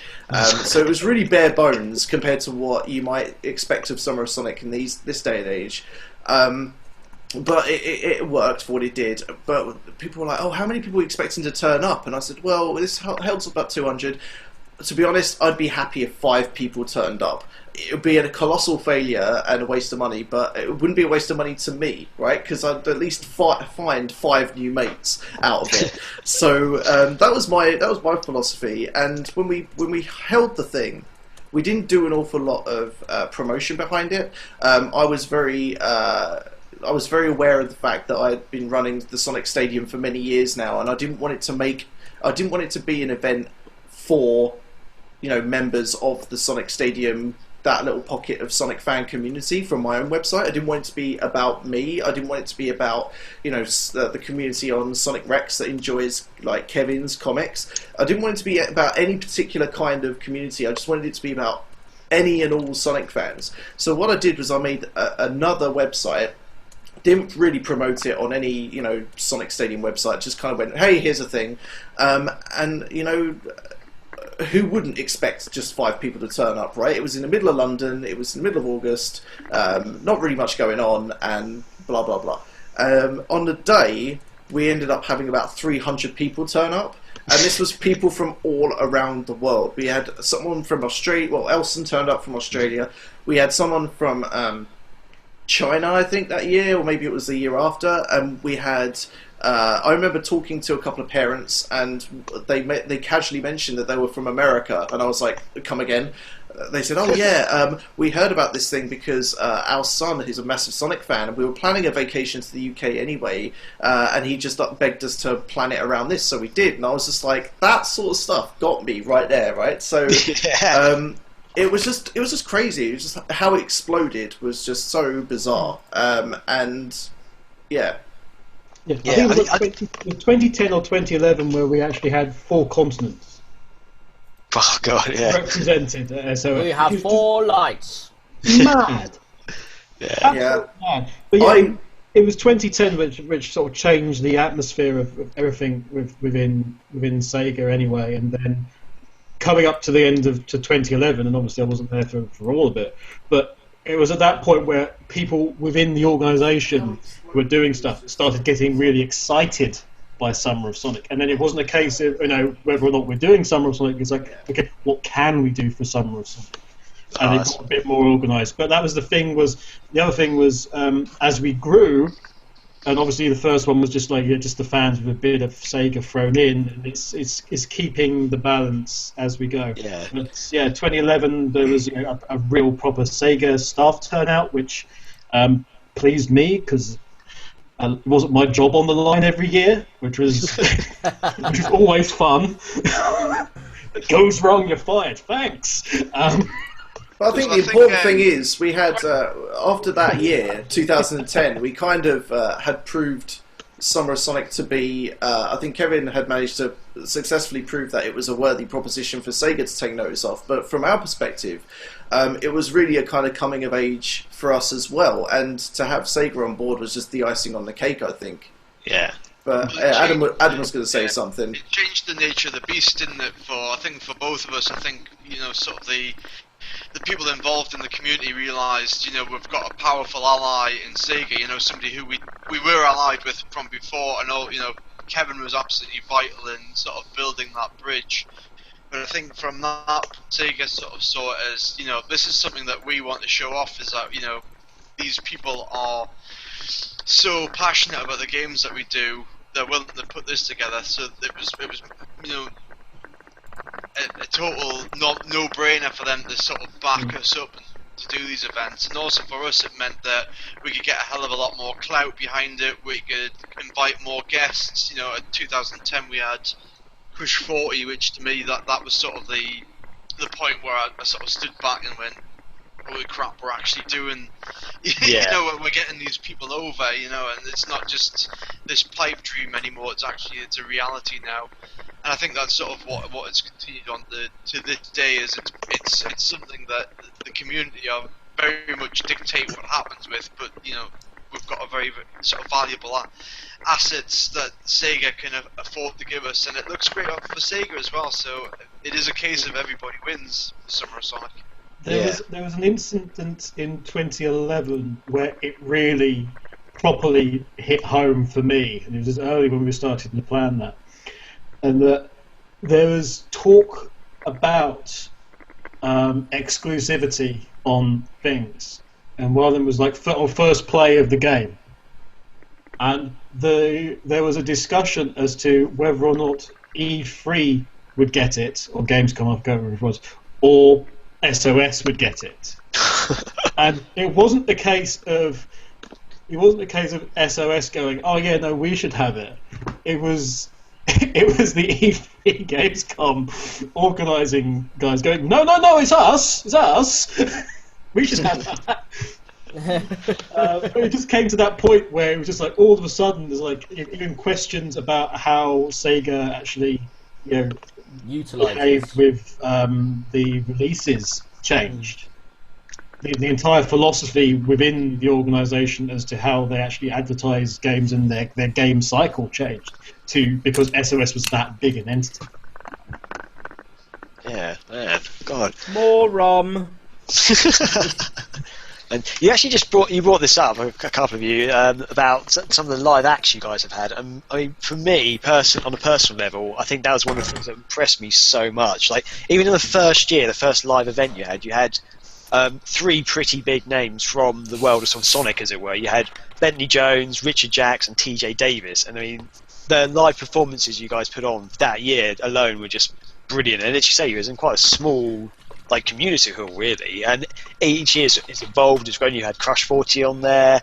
You've also had other guests for interviews like Yuji Naka, Takashi Iizuka. I mean, how difficult it's been to get all these people involved, and also what's it like working with them, really? One quick thing, you were mentioning the acts we got on the first year. You actually missed one out, surprisingly enough. Did I? Yeah, you did. It was a pretty big one, actually. Kevin introduced on stage me and Sven singing the DK rap, and I don't appreciate being forgotten among the wealth of the Sonic community. No, I'm joking. Well, especially that the was video footage terrible. that comes from SEGA Nerds. Yes, that's true. The funny thing is about that was we hate you, Kevin. Well, if we didn't before, we did I'm after used that. to it. I'm used to it. It's fine. Joint loss on Rex Factor, for Christ's sake. I think we were really blessed and lucky to have someone as amazing as Richard Jakes come on in the very first year. That was not planned at all. It was just the very first meetup that me, Adam, and Kevin met up in Nottingham was, as Adam said, a Richard Jakes kind of intimate concert in a church, funny enough.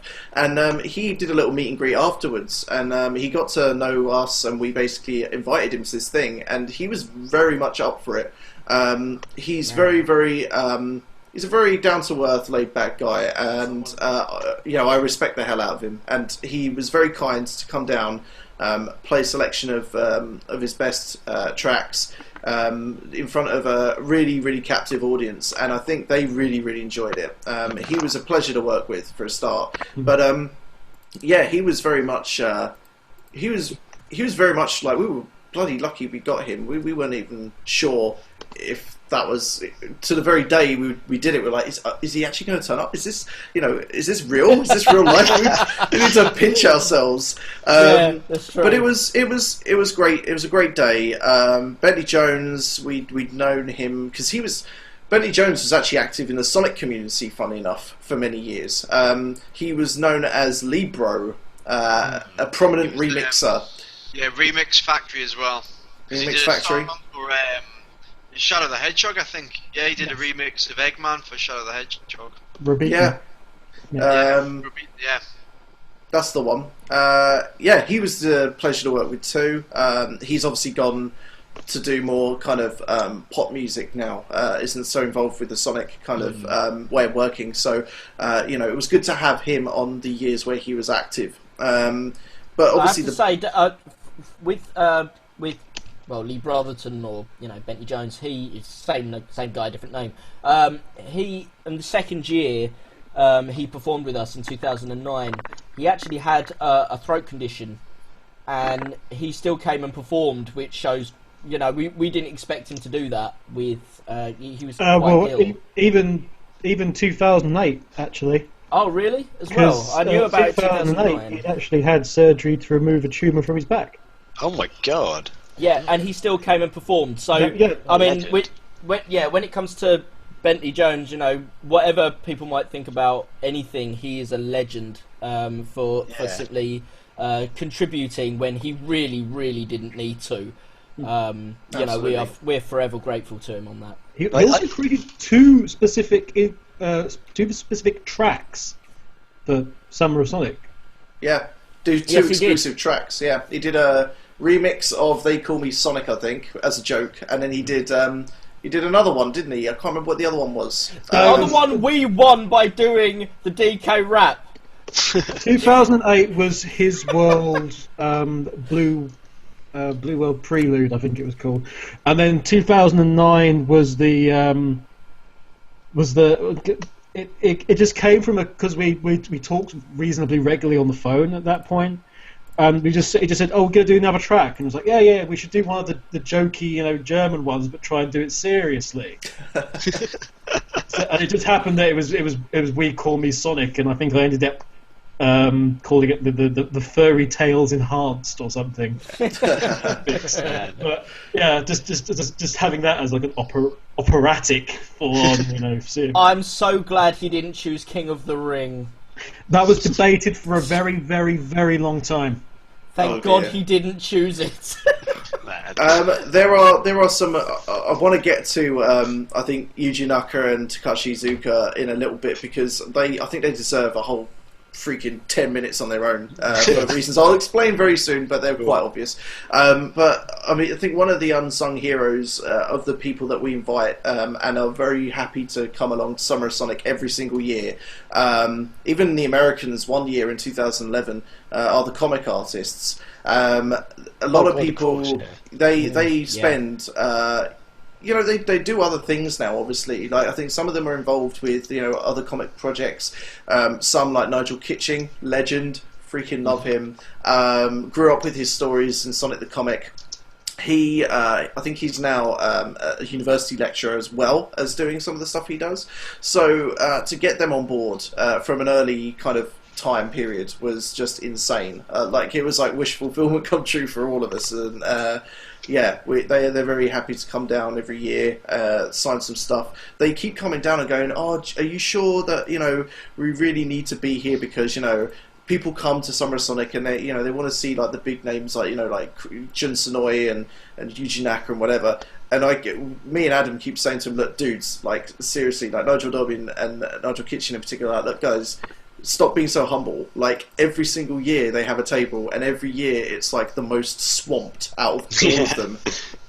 It's quite funny because I think it was Nigel Kitching was taking a photo of the queue, and he said, "Why are you taking a photo of like the queue, Nigel?" And he goes, "Oh, because my wife doesn't believe me that I go to this thing every year where people want to talk to me about a comic I did 20 years ago." Oh, brilliant. I'll talk before Sven I'll let Sven talk about Yuji Naka and Takashi Iizuka, but I was in Japan with work about 4 years ago, and while I was over there I'd started talking to Jun Senoi via email, and I said, "Oh, I'm actually in Tokyo at the minute," and he was like, "Really? Do you want to just grab a drink somewhere?" Something like that. That ended up being a whole evening, but we got talking and it was kind of like, "Oh yeah, we're doing this Summer of Sonic thing at the moment," and he was like, he said, "Oh yeah, Japan have seen, the guys have seen this, like, we want to get involved." And it was sort of, he'd said, "Oh, like, maybe I should come and perform, Crush 40 should come and perform," and I was just like, this is just gonna be one of these things where people will go, yeah, I'll take you to the party, and then they never show up at the end. But we got talking, and he carried on going, "Oh yeah, I've got X, Y, and Z working," and then I think I've been back in UK about 2 or 3 weeks, and I talked to Sven, and I think at the same time I got an email from Jun going, "So is this going to happen?" And I was like, Sven, I think June wants to, get this Crush 40 thing going, and we were just, I think we talked to Kevin at the same time, and we just thought, why the hell not? So, Yeah, that was good. but for me, that was kind of the weird moment for me. Was Summer of Sonic 2010 was sort of sitting up on the balcony watching Crush 40 performing and going, bloody hell, we've made this happen. So, I've got their performance all on tape, and it was actually one of the best live performances I think I've ever seen. It was so good, and I think when you guys brought up earlier, like you're just seeing the whole crowd just like there singing along, dancing, jumping, and stuff. It was a freaking amazing time, especially considering it was crazy for Jun, because Jun had just come along thinking, like nobody will know us, and he was a rock star for his day. That's something that I don't think Jun's ever, Johnny being the seasoned rock star, he took it in his stride, and he was, I love Johnny Joeli as well, he's such a good laugh. But anyone who's met him will be able to say the same. Cool. But Jun, I think it was quite a sort of a novel experience for him, and it was great seeing just this big huge beam and smile on his face as he was ploughing his way through Live and Learn, and you just think this is it's not just for the fans, it's sometimes for these people, and it's gratification for them to know that what they're working on isn't just the background soundtrack to some video game. It's actually I think that showed. Sorry, I think that showed with him interacting with the crowd as well. I remember when they had their off time, there was a green room area upstairs that they could go to just to chill out.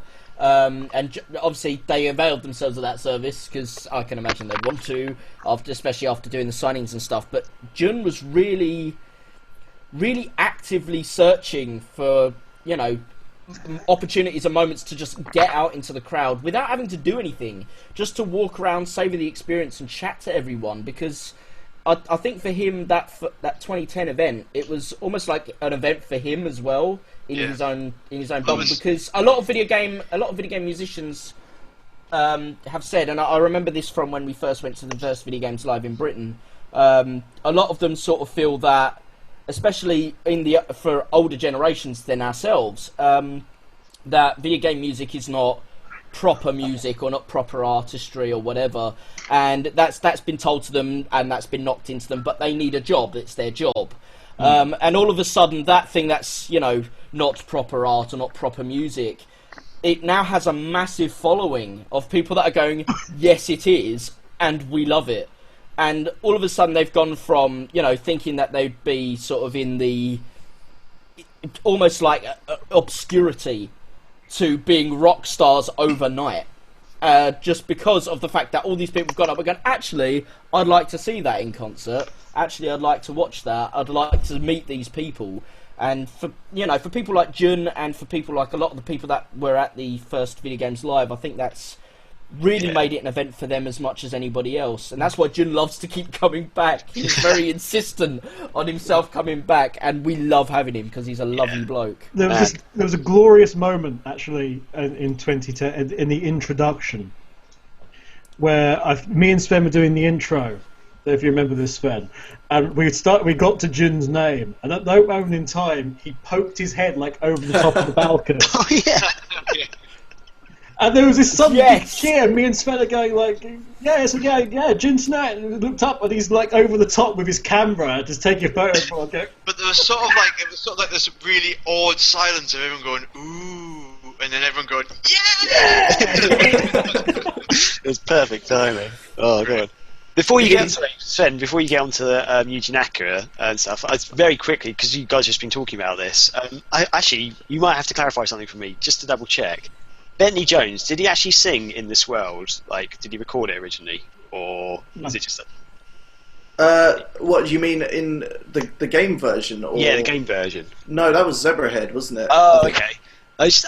He did do another version of it though, didn't he, or something? I think he did the Summer of Sonic version, didn't he? Or was it? Yeah, okay.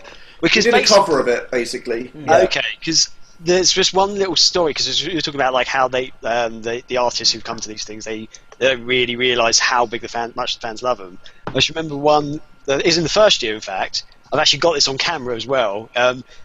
So in his world, I'm pretty sure it's in his world, was playing like you had the DJ sort of set up and like Dex playing all the songs and stuff.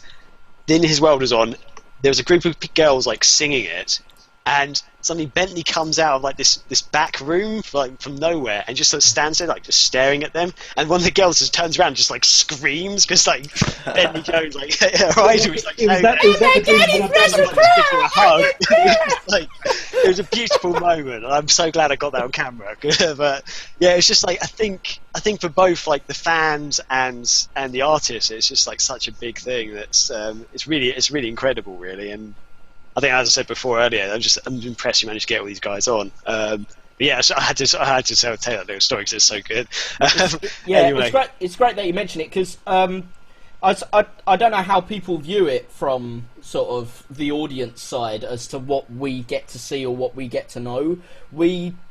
Especially when you're in charge of it, I'm sure the other guys sort of add their own opinion or agree or whatever on this point, but we don't see everything as much as we'd love to.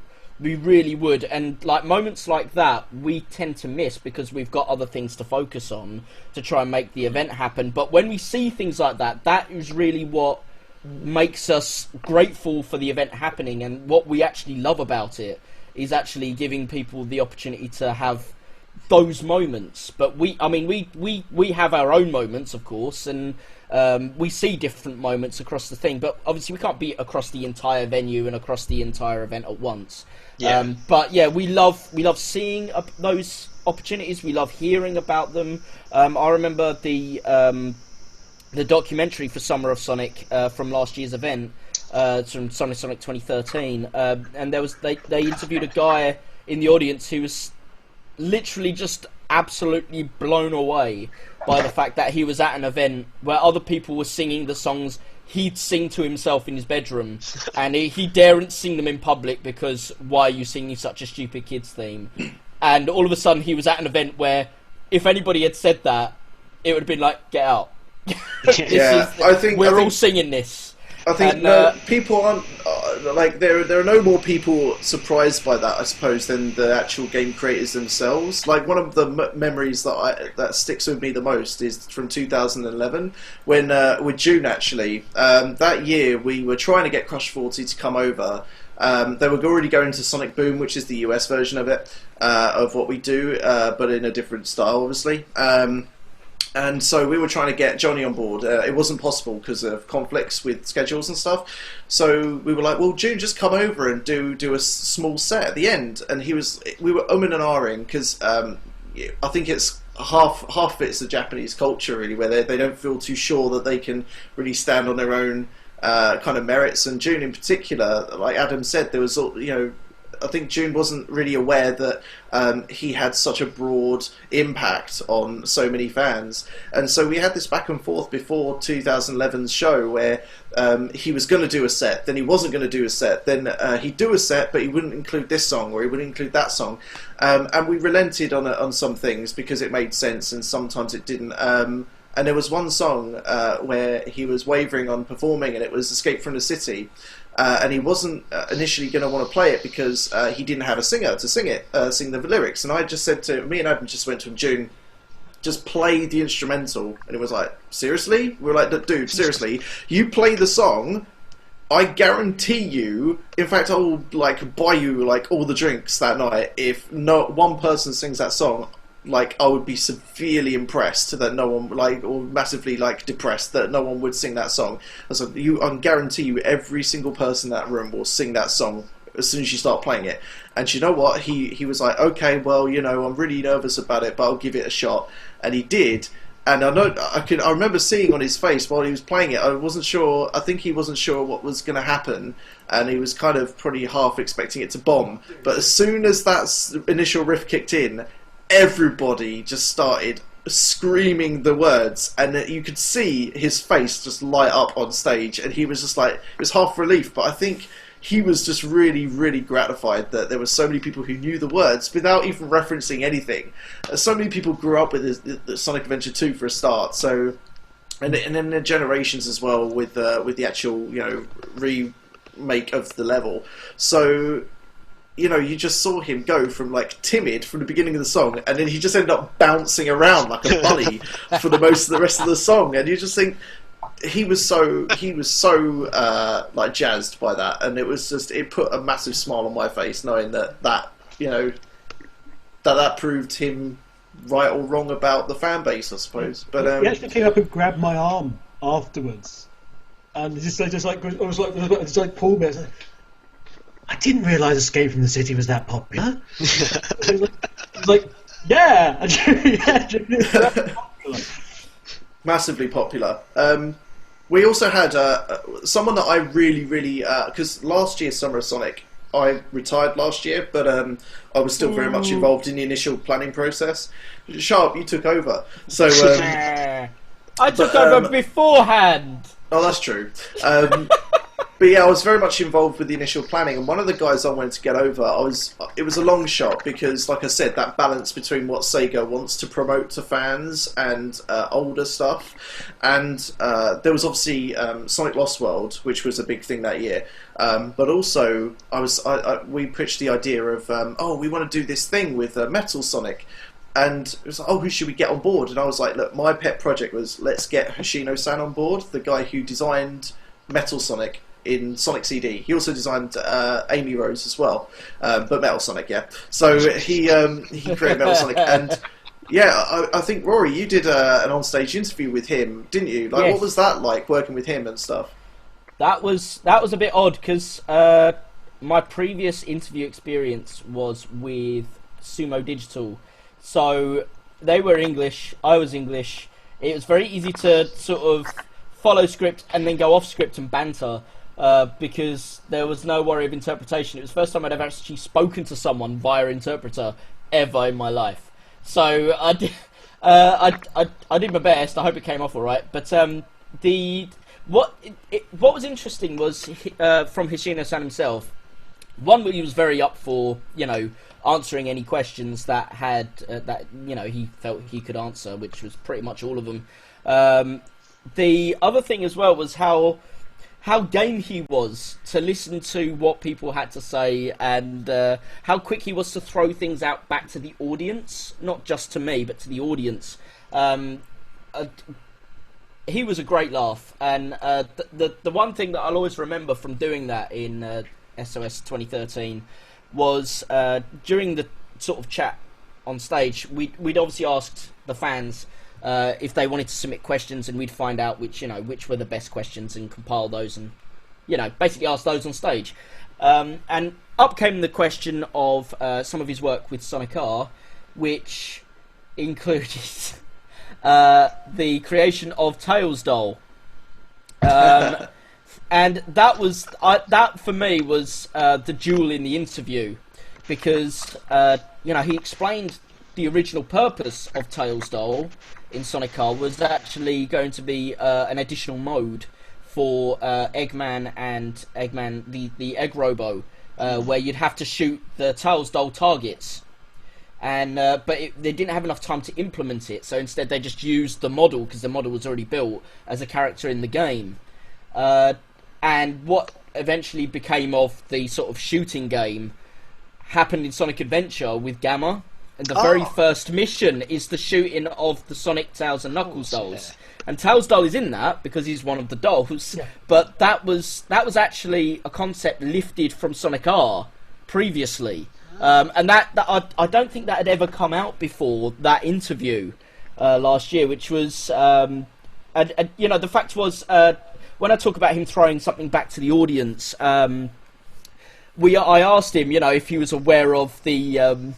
rather disturbing fan history of Tails Doll, the fact that if you look into his eyes, he'll follow you in your sleep, and all of the strange horrors that go with Tails Doll.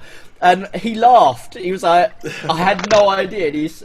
And he was like, and he just threw to the audience, like, do you want to see Tails Doll in a new game?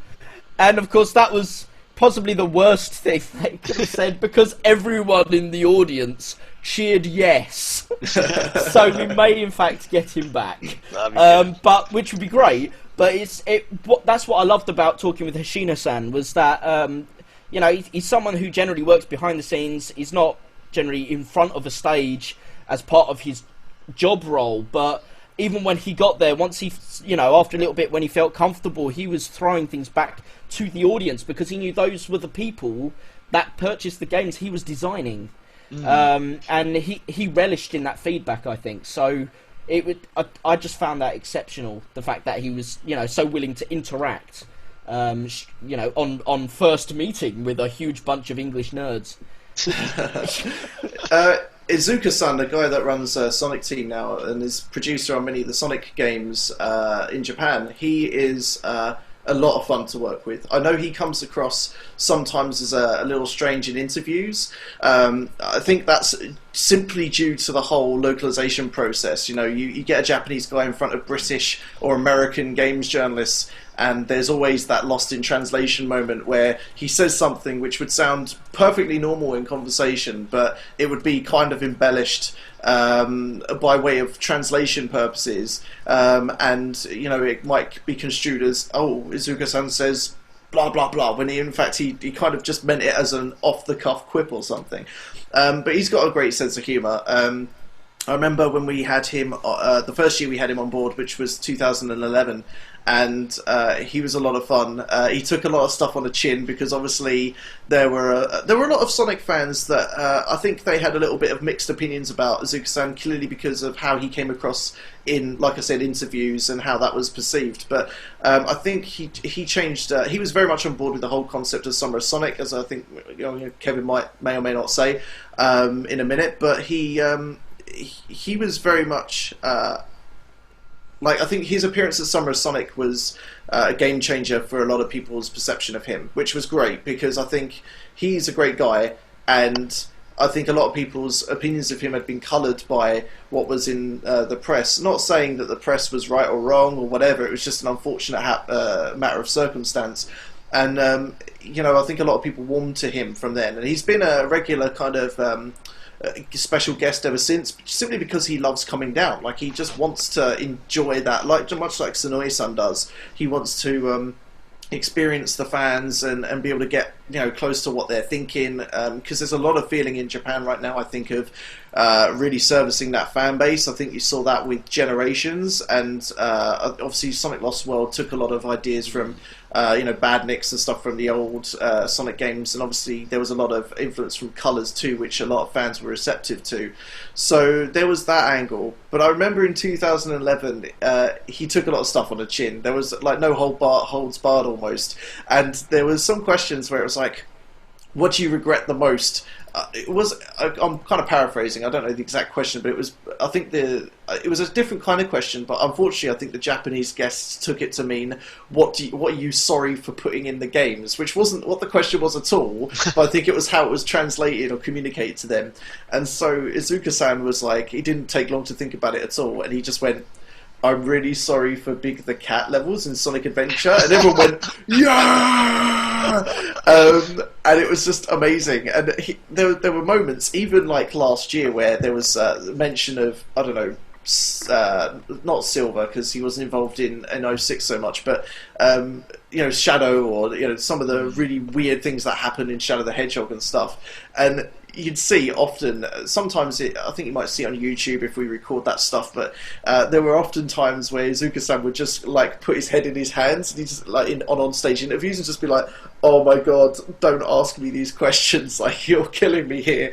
And that was It's got the point now where I think I agree, Sven. It was like, I think he was very sort of there is this lost in translation thing when we get these guests over first, but I think he's so seasoned now to expect these questions, and I think it was I watched the online interview that he had at Sonic Boom and was just howling all the way through because he got all the generic questions of, oh, are you going to do a Sonic Adventure 3? But my favourite one was somebody had asked him about the moon, the continuity of the moon, going, oh, well, it was blown up in Sonic Adventure 2 and yet it was back in Sonic Heroes, and he sort of very calmly just went, oh, well, the moon sort of rotated around now, so you can see this light isn't blown up. And I just thought that was great. I just thought I was just in absolute agony at that. But I think now that people have seen this side of him, and he's got a bit. Well, I think it's been a good experience for him as well to see more Western side of perception of Sonic, and the humour as well. I think he's also picked up a lot of as well. Yeah, so I think that's the main thing, is getting used to Western banter.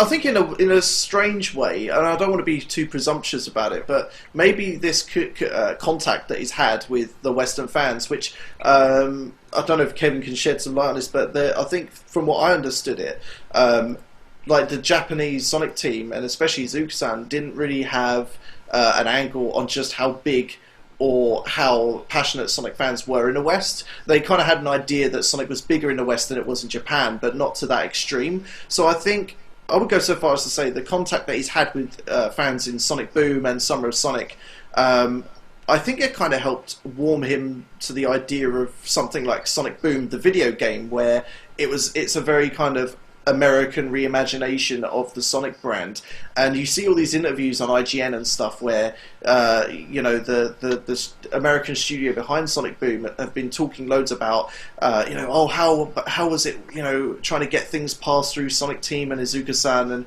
they're talking about this process, and Izuku-san saying yes or no to this and that and the scarf and everything. I honestly don't think that kind of debate would have even happened internally on a development level if he wasn't sure that it was worth doing after communicating with fans and their desires, I suppose. But yeah, it's just something I thought of just now. But yeah, I think back in the day there was a sense of with you're right, Sven, in that they weren't really aware. A part of that was through design as well. There was a sort of sense of paying no attention to that fan base behind the curtain, but. I think what we can actually do is, as Adam disappears, which is a bit unfortunate because I'm about to reference him. Just slag him off. No. That arsehole Adam. Adam mentioned that he said June was aware of Summer of Sonic and as in the run-up to 2010. And I think that's because after SOS 09, I put together like a huge package of just all the coverage and everything. And this got sent to SOJ, and they were really enthralled with Summer of Sonic, and they wanted to know more about it. And this sort of drip fed over time, and it became very clear that Izuka had seen it, and Izuka was interested in the sort of things that were going on, and they loved it. As we said before, the Japanese devs, just hey, there's this big group of fans, and it's all very well actually saying. I think this is actually something we should probably. I think SOS guys should probably take a bit more pride in that they didn't do these these things in Joyopolis before SOS, and before going to SOS, and SOS hasn't just influenced America; it's actually gone right back to Japan, and Sonic Team are organising their own versions. Because of course Sega America got Sonic Boom. A quick question on what you were saying. Actually, you were saying that you think that Adam mentioned Jun Sonoy. Saying that he'd heard of it for 2010, and you mentioned that after 2009 you had put together a package to send to Sega Japan. Considering that we'd had an event in 2008, and I understand that compared, it's sort of we got more professional as it went along. It started off, as you'd imagine a fan convention to start off. Were they not aware of it from 2008, or did Sega Europe not convey it? Or I suppose because of Sega's lesser involvement in 08, was that maybe part of the reason why it didn't every year I put together a package and this is so it was the case of that it was more than a one-off. No. 2009 was just the first one where I knew that it had gone to Japan, and I knew that people had seen it.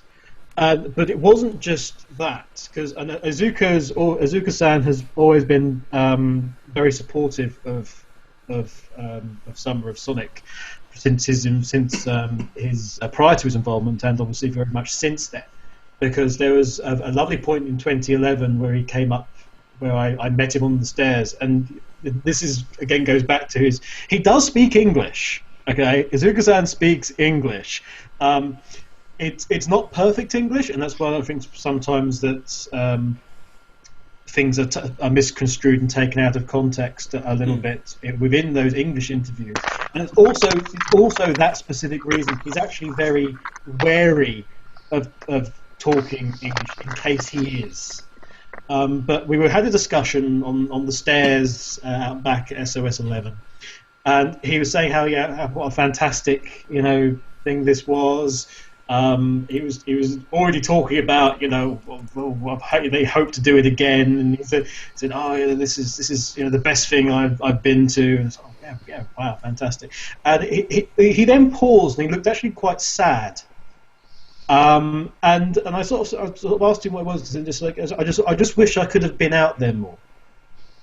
And he was exactly like June in that the big regret that he had, because he did to justify him being there, he had to do interviews and things backstage, but he really desperately wanted to be out on the floor, going around and seeing all the tables and things.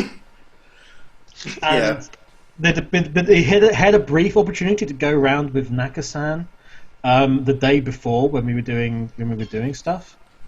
And it was great because you had Yuji Naka and Takashi Iizuka go around, because they hadn't seen each other for a while. So it's, big friends. And they were going around like all the display cabinets and taking photos and things. And they were like doing their pre thing.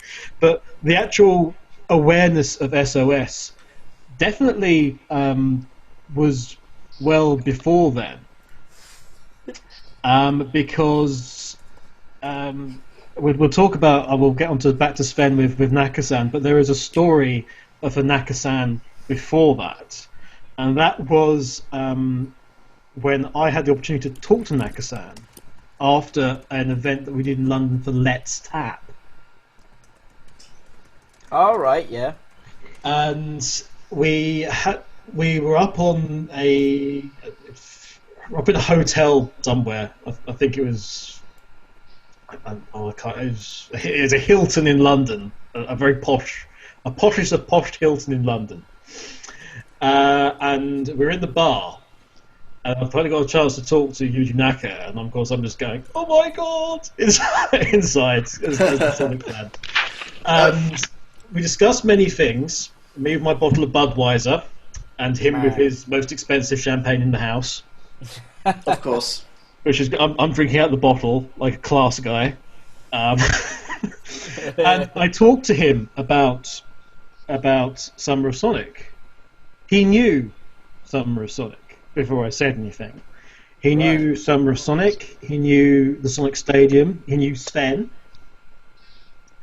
Oh my god! Oh my god! He knew. Did he know who you were? Yes. Do you know who he is? Yes, he did. And so he knew that, and at that time he expressed an interest. So by 2009, 2010 it became much more well known, I think. Absolutely. But I think repetition always helps. That's what helped with the meetups, because the meetups, I mean, we didn't view it that way, but you could view them as maybe unsuccessful in terms of mass numbers of people when we first started them, but I mean we didn't view it that way anyway because we were just mates going to the pub. But it was the repetition and the fact that people, after a while, having seen several of them go up and the photos of that, knew that we weren't just going to go, let's meet up on this day and then not bother.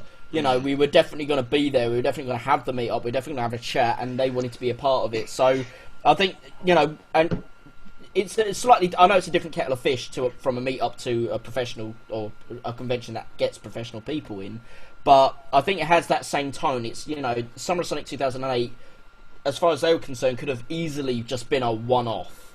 Whereas after 2009, it was 2 years on the trot, and then there was planning for the third. So I think it became more. I think people become a bit more easy with the fact that this is going to become more of a fixture, based on repetition, more so than just based on a single idea, no matter how good that may be. Yeah, Izuka-san's a joker as well, which I really like about him. As Adam said, he was like batting away questions at Boom. Did that at Summer of Sonic as well. But there's one memory of him that I'll always kind of treasure. It just encapsulates how much of a bad man he is. He basically the year before, I think 2011, when he first came down, we had like the thing about Summer of Sonic is that it's a big community event. It's run by community people, organised by such. Sega gets involved with the logistics, but by and large, in terms of the content, it's very much us to kind of run around and do our thing. And as a result, there's a lot of people in a community, such as Pete, John, Graham. They all do their own little kind of thing with the event, and they kind of own it in their space, to the point where our own family gets involved, which is quite cool. Rory and my mum and dad are regular visitors to Summer of Sonic, and they like to help out when they can, bless them. And my mum in particular, I think she bumped into Izuka-san in 2011 and got quite a concerned, confused look by him when she went backstage until she explained who she was. She was my mum. Then he warmed to her a little bit. So he said to me, he said, I know, this was it, in 2012, the year after, right, because I didn't know this meetup happened, this encounter, but, you know, my mum was like, I bumped into this Izuka-san guy, and I was like, oh, really? And I was like, what's he like? She was like, he's very nice, very nice. Then in 2012, when we were in Brighton, stop it, Rory, in 2012, when he was in Brighton, we did this thing backstage after the show had ended, because I went to Sega and said to the people there, the handlers of the special guests, and said, look... handlers? They just sound like a zoo. Well, you know what I mean. The PR people, and said, look... the Japanese wranglers. I said, look, these guys have been working really hard all day. They'd really like some FaceTime with Izuka-san and stuff, because they haven't had a chance to get anything signed and stuff. Would it be okay to have, like, the last 10 minutes of the meet, Sonoe-san, Johnny, Izuka-san? Sega was like, yeah, sure, get them all upstairs and we'll have a chat and stuff.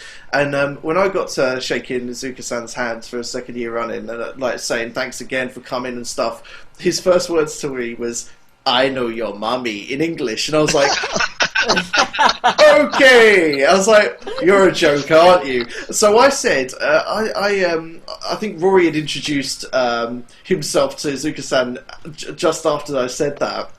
And I said, this is Rory, this is Izuka-san, you remember Rory, right? And he went, oh, Rory, yes. I said, he's my brother. He went, your brother? I was like, in English still. I went, okay.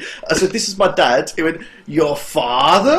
And then I introduced him to my girlfriend. I said, this is my girlfriend. And he went, your girlfriend? And I was like, okay, where's this going? And he went, your brother, your mother, your girlfriend, your father. And I was like, okay, I get it. I was like, this isn't a family operation. He made it sound like it was like, I don't know, like a shop that was run by the family or something.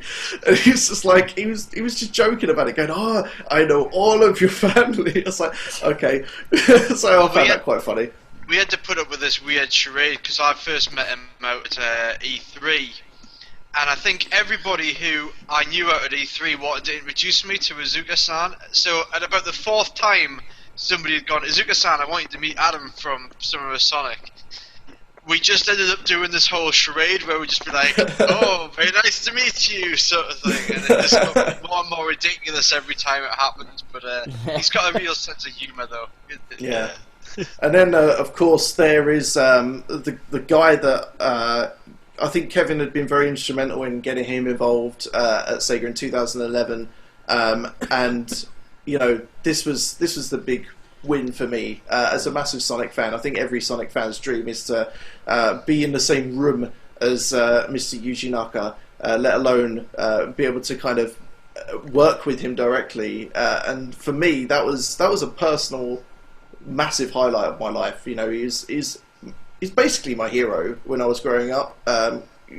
Credited as the creator of Sonic, more like the creator of the gaming foundation of what Sonic was initially based on.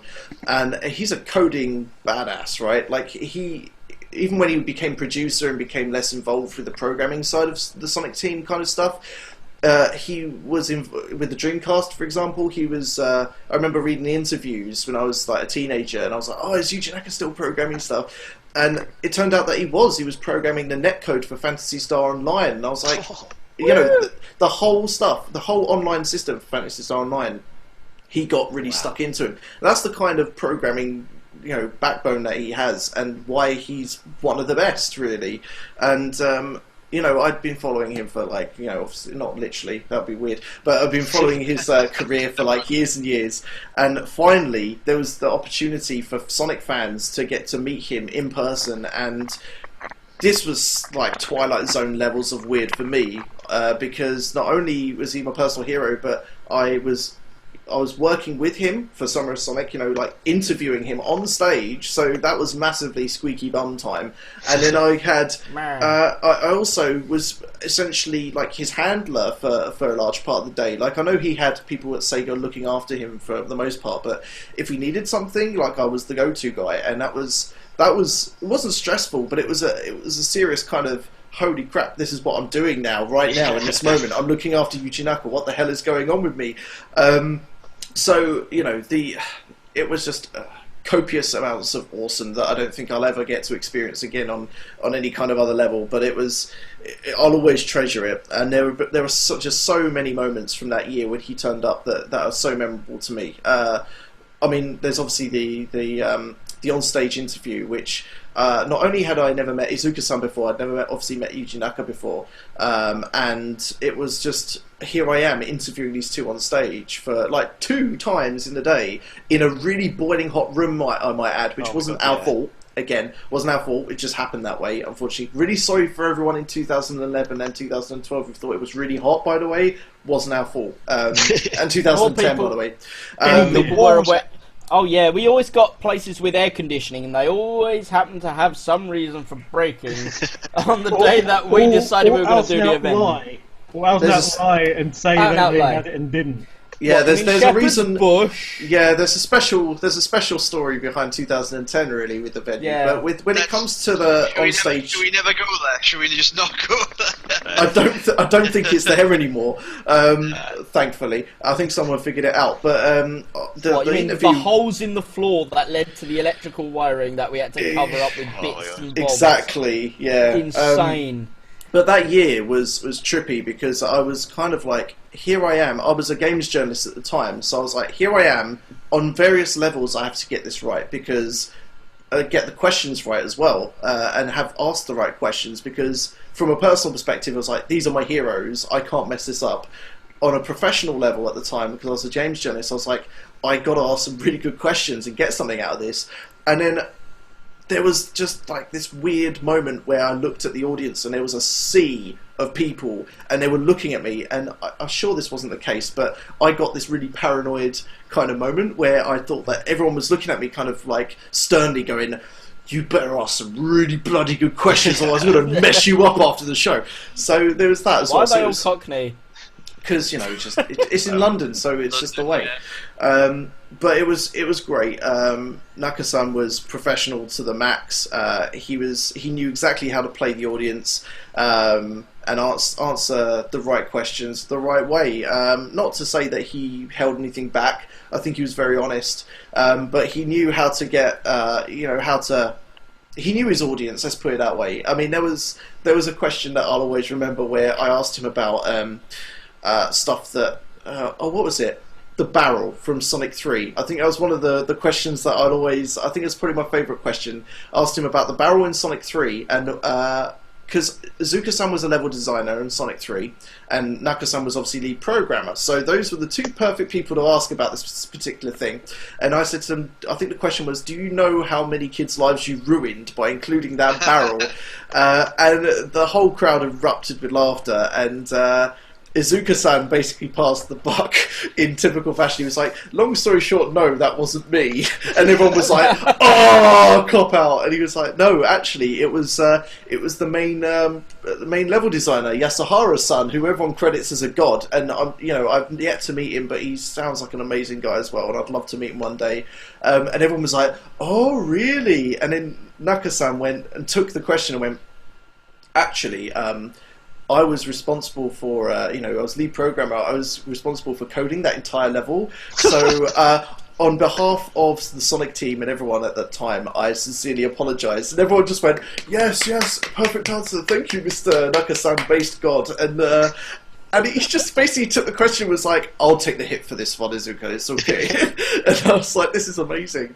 One of the questions I asked was, he just opened up on so many different levels. I think some of the guys from Sonic Retro brought in one of the old, like, beta kind of design pictures, which was of Sonic, and it had his intentional girlfriend at the time, Madonna, the blonde chick who was supposed to be like the Princess Peach of the Sonic game, which ended up being canned, for better in my opinion, but for better or worse. And I remember seeing this picture and I was like, I'm going to ask that question, it's such a great question. And Izuka, no, not Izuka, I asked Naka about it, and Naka-san was a bit confused because obviously translation kind of issues and stuff, and I was like, oh god, I really hope, you know, I should have printed out this picture of Sonic and Madonna and all these like bizarre, not quite badniks that never quite made the game. And someone from, the person who actually asked the question from Sonic Retro was in the audience and had the printout to hand and was like waving it in the audience. And I was like, yes, I love you, thank you. Picked up the picture, gave it to Naka-san, and he was inspecting it and it was like, ah. So you see, with this particular character here, this became Eggman. This particular character here was going to be this, but it never quite worked out. And he was going into it in such depth. Wow. And yeah, and it was such a great moment. And I think the Sonic Retro guys loved it too. He ended up signing that picture, and I made sure that the picture went back to them, the people who handed it. So that's a bit of a rarity as well. But there was a moment where I think during one of the interviews, I wasn't aware of it, but a lot of the staff were. There was a girl that fainted because I think it was a combination of heat. There were so many people in a room, and I think it must have been a bit starstruck with the whole, you know, Naka and Izuka thing being there at the same time, and she collapsed. I think it was the heat, but she collapsed. And one of the things I remember was after the interview had wrapped up, we went backstage, and someone from the venue staff had alerted me that they'd taken this girl around the side, kind of backstage in a stairwell area, and her friends were there, and they were like, just let you know this has happened, is that okay? Like, you know, obviously they're not going anywhere near the green room. So I was like, no, that's fine, is she alright? And she went, no, she collapsed, she had a bit of a panic attack or something. And I was like, oh, this is really bad.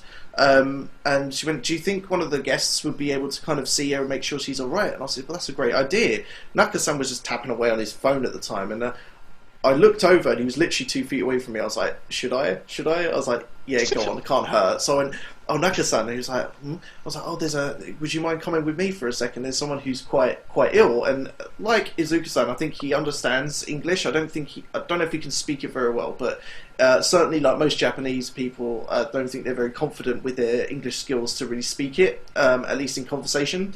So... But they do understand it. But they did understand it, or at least he understood what I was saying. So he went to the stairwell area, and there was he followed me, right? And I don't know if he was quite sure what was going on, but I went to this girl and I said, look, are you alright? And her friend was like, oh yeah, she just had a bit of a thing. And Naka-san just popped his head round the door, went to the stairwell and said, oh, are you okay, in English? And this girl, I think, bless her, she was trying really hard not to have like another swooning attack or something, because she was like so overcome by the fact that Naka-san had come over just to see her. And I thought that was just such a great moment, you know, by and large, I know we've been banging on about guests for like the best part of 3 hours now, but by and large, I think they all understood the importance of connecting with their fans on a very personal level, and each one of them has like so many stories, whether it's June meeting up with the fans at any given moment that he can find, Johnny just wisecracking with the audience and knowing what's up, you know, the Naka-san and you know, connecting with fans, Izuka-san wisecracking. It's just, everyone is just really appreciative of it, and it blows our mind consistently every year when we say to Sega, can we have this person? They're like, yeah, alright. And it's like, holy hell! So yeah, it's just a really, really great element to the show, which, you know what, I don't think Summer of Sonic, I think in my mind, when we started Summer of Sonic, it wasn't the plan, you know, it was never the plan to have, you know, Sega entrenched in it. It was never the plan to have, you know, the celebs in it, or have like these awesome music concerts. They're icing on the cake to sound like, you know, a bit of a dick about it, but on the other hand, it's really great to have these guys because it adds another element that the fans can really enjoy, but also it adds so much for the creators as well, and they're unaware that there's this side of the world that loves their brands and the games they work on so much, and it's a beautiful feeling, really, at the end of the day. Yeah, that's definitely. Yeah, sorry, that Yuji Naka story about him like going up to that girl is it's pretty. It's quite. I don't know. I'm quite impressed by that actually. I think there are loads. Revered. Yeah, there are loads of stories, and he's quite a revered man. I mean, you could see amongst the Japanese staff who were there that he was revered. But he got Kevin aside and Sven aside, and myself aside, and he was saying to us, you know, it's amazing that we can come to these things, and it's just through the translator was basically saying that you know, events like this are amazing, and he's very honoured that we're keeping something alive in that sense. Yeah. Something that he did 20 years ago, and well, for Nagasan is something that he's not involved in anymore, really, and yet people still want, you know, to celebrate something that he's done, and that it's quite resounding for people like that, as well as to ourselves. Obviously, we were stood there, sort of mouths agape, going, "Oh, Yuji Naka-san." So, but I think it was humbling for everyone. And I think that's what makes it such a special day, or what made that event such a special day.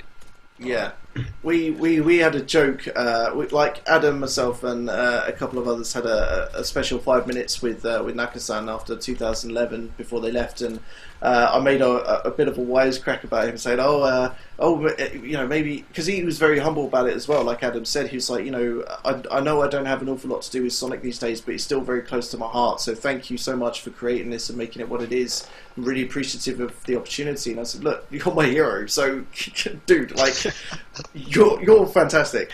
And I made this joke about, you know, maybe you should come back. I'll make a. Or maybe he made the joke. I can't remember. But we joked about doing a summer of Sky of Rodea, which was the game he was working on the Wii at that time, which was like a crossover between Knights and Burning Rangers, I think. But he was like, oh, that's a good idea. You should do that. You should do a summer of Sky of Rodea. He still hasn't finished the game, so I'm kind of like, I'm gonna make it. So. But yeah, lovely man, and all of the guests are just fantastic people, and I would very, very gladly have a beer with each and every single one of them. Brilliant. Oh yeah.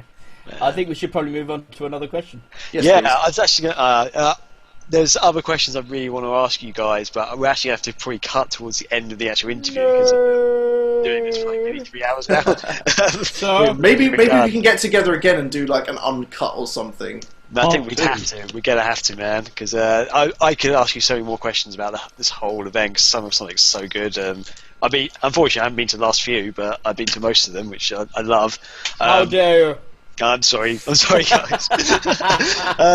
But yeah, I guess really, like, what's the future of Summer of Sonic? It's been going on for the last few years. I guess Sven and Kevin, you've sort of taken a step back essentially. Rory and Adam have kind of stepped up. I mean, what does the future hold for Summer of Sonic? Have you guys got exciting plans? Is there anything like something in the future you'd love to actually happen, or can you tell us anything about the future of Summer of Sonic?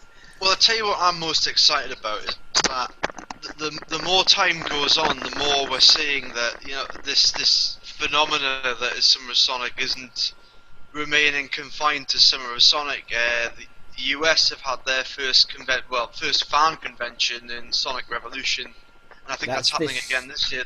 They've already, June, yeah, they had one last year, and then this year they've got. Right. I think they've got Tommy Tallarico coming to see them. Tommy Brilliant. Tallarico worked on Earthworm Jim, in amongst many other things. And a Sonic game as well, Sonic Black Knight he also worked on. There's an event that happened in Western Supermare as well, which is Western Super Sonic. I think there's a regular London Sonic meet.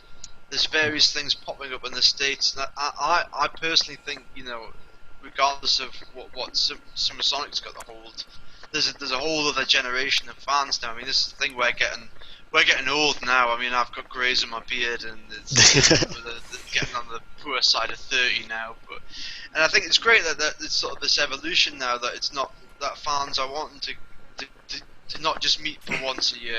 It is a social event. It's not so much about the games anymore, although that remains a big part of for a lot of fans. It's about the social event. It's about coming along, having a joke on with your friends, doing some doodles and things like that. So I think there's potential to expand an infinite number of dimensions. And I think that's what's the most exciting part about Summer of Sonic, is that it can go in any direction, in any way, in any time, until nobody wants to talk about or play Sonic anymore. Yeah. One thing I'd particularly like is a meet-up, because us guys, we meet up, there's the Sonic London meet-ups, there's, as you say, all of these other meet-ups in Western Supermare, etc.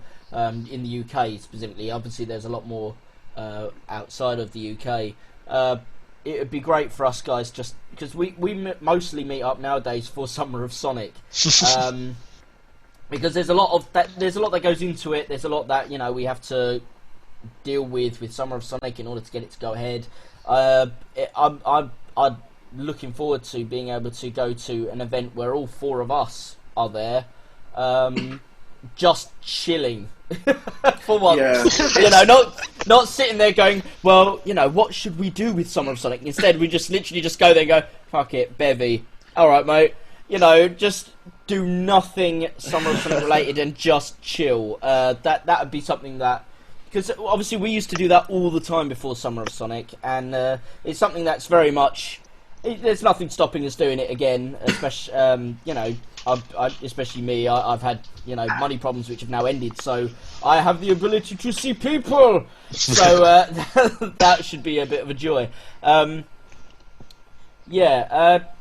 As regards to sort of future plans for Summer of Sonic, there's things that we'd like to see. We'll go with things that we'd like to see. We've always wanted to do a show that or a Summer of Sonic event that focused on the voice actors.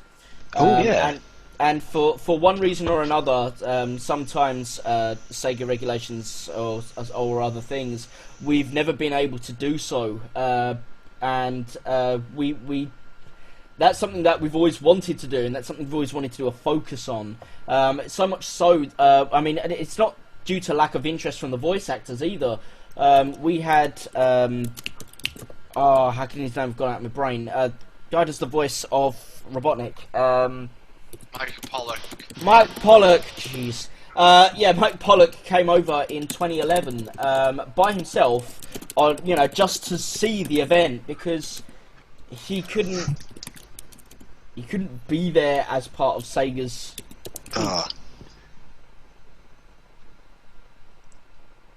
So it's it's something that we've always wanted to do, and just to showcase all the voice actors, but unfortunately, as so far, that's something that we've been unable to do. Something that hopefully we can do in future, but it all comes down to different Sega regs and who's available. Yeah, that Mike story is a funny one actually, because I remember me and Kevin talking about it, and we were just like, we had to get Mike over, like there was no doubt about it, and there was some kind of reason that we couldn't get voice actors over.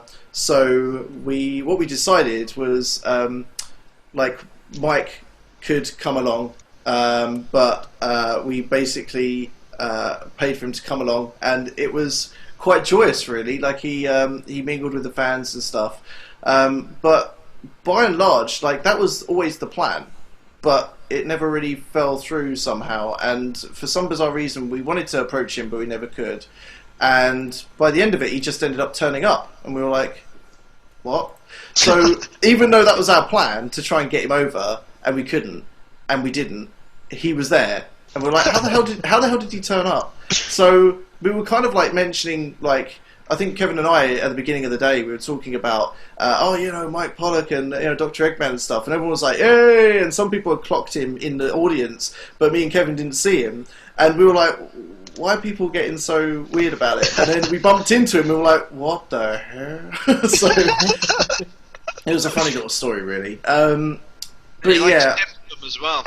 yeah, it was just He brought books. I think the reason that he had, I don't know if this is true or not, but the reason that he said is that he was selling a book. But I honestly think that he was coming over because he wanted to come and see us. But who knows? It's a long way to travel to sell a book. I think as Rory was saying, really, and Adam was saying, actually more what Rory was saying, the kind of beautiful irony about Summer of Sonic is that we made the event to make new friends. Like, we did it to sound selfish about it, we wanted to make new friends. We were like, let's make new friends, just like the pub thing years ago. Yeah. And now it's got to the point where we're too busy looking after everything to do with the event that it's kind of like, well, like, how do we find time to make new friends now? We still meet loads of people, but we don't spend nearly the amount of time we used to with the fans that turn up. But we do it for the greater good, really, because other people use Summer of Sonic as a platform to make new friends. Like, one of the most endearing things that anyone's ever said to me about the event was, we're meeting people who turn up. They were like, oh, "It's my first time here. I wasn't going to come originally because no one was going to come with me, and but thank you so much for the event." I was like, "Oh, I'm glad you had a good time." Like, yeah, I walked in with no friends, and I came out at the end of the day with 10 new best friends, and that's the sort of stuff. That's the sort of stuff that gets me, and that's the reason why we always want to do it for as long as we are able to do it. Can I tell an anecdote? My favourite Summer of Sonic anecdote. I've tried to keep off my anecdotes this evening, but my favourite one was 2012. There's been a young little girl who came and performed every year called Katie Katsaros, and she usually came accompanied with her mum, and in 2012 she came with her dad, and she ran up to me during the show and gave us a big hug, and then it was her dad who stood behind her, and he went, "Oh, I'm Doug, nice to meet you," and and it's just like, hang on. There's a name there that I know, and it was Doug Katsaros, and Doug Katsaros is the composer on just about every classic 90s cartoon you can think of. He did Boogie O'Hare, he did everything. Anyway, he got talking, and he said, "You know what? This is all Katie talks about for 2 months is Summer of Sonic." And he says, I'm sure she won't mind us saying this, but she says, school's not great, she doesn't enjoy it, but she says for 2 months I don't need to worry about this because she's thinking about Summer Sonic and meeting all the people that you're going to see. And I just thought, what a wonderful karmic circle where something that Doug produced when he was little, because I was a huge Boogie O'Hare fan, so I instantly lost the plot when I figured out who it was. Somebody who gave me so many hours of pleasure as a youngster, inspired me. That probably had something to do with why I like Sonic. I then went on to do this, and now it's something that is inspiring and entertaining his daughter, and I just thought there's some wonderful karmic circle there that's being completed. Yeah. And I think that's what makes it for me. And I know it's a horrible, it's not a horrible day, but it's a tiring experience. Everyone in this chat will agree with me when they say that it's utterly exhausting. But it's kind of at the end of the day, you don't care because you've got 1,000 smiling faces looking back at you, and that's what gives me my motivation every year. And in the run up to it, every year I'm like, right, this is the last one. This is killing me, and then the day comes and it's just this absolutely euphoric, magical day, and you just and then you finish and you're like, yeah, let's do one more. that cycle's been going for about 5 years, I think, really. So. That's the thing. I mean, we do Summer of Sonic to allow other people to meet up because we thought there was no platform for it, and there wasn't at the time.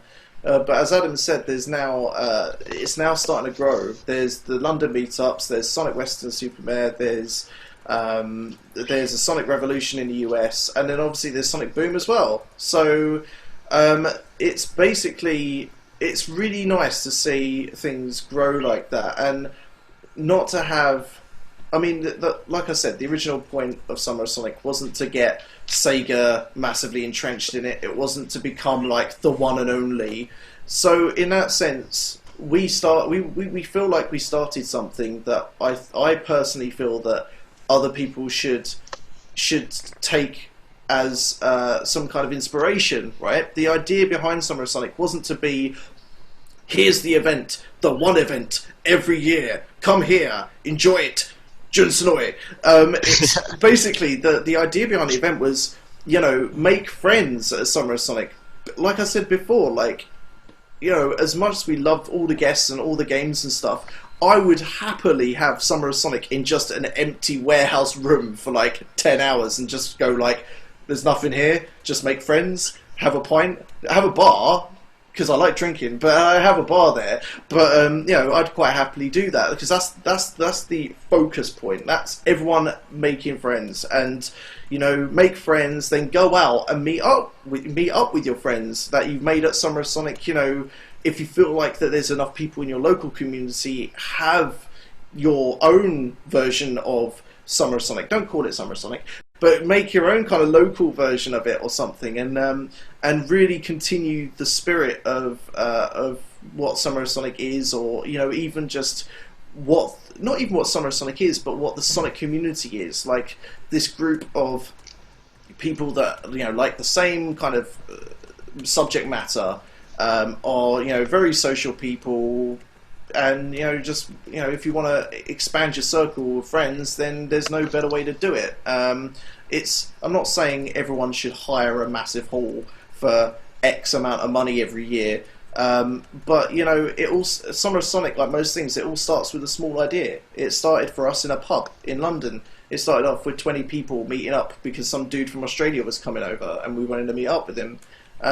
It can be that as well. So for anyone wanting to start their own, event or something like that, like the Western Supersonic, there's a bunch of people that go there, and that's cool. And they get a space for it, which is awesome. And by hook or by crook, you can get the smallest space or the biggest space. It doesn't matter, as long as you have somewhere where people, like a neutral space where people can go and make friends, then it's all gravy, And you need like an open air concert or something. That's the next thing, isn't it? Sort of. Yeah, my advice for anyone would be, if you want to do one, make sure aircon exists. I know we're running out of time to talk about anecdotes, but we have so many things to talk about on that one. It's unbelievable. So I won't go into it. But yeah, the long and short of it is, every year, as Adam said, we kind of keep going.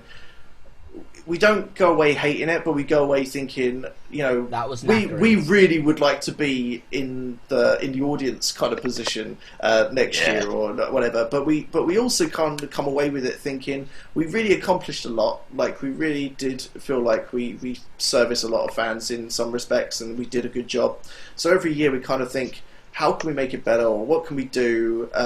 But even before that, the question, and everyone asks me, Rory, Adam, Kevin, they always ask every year, will there be another one next year?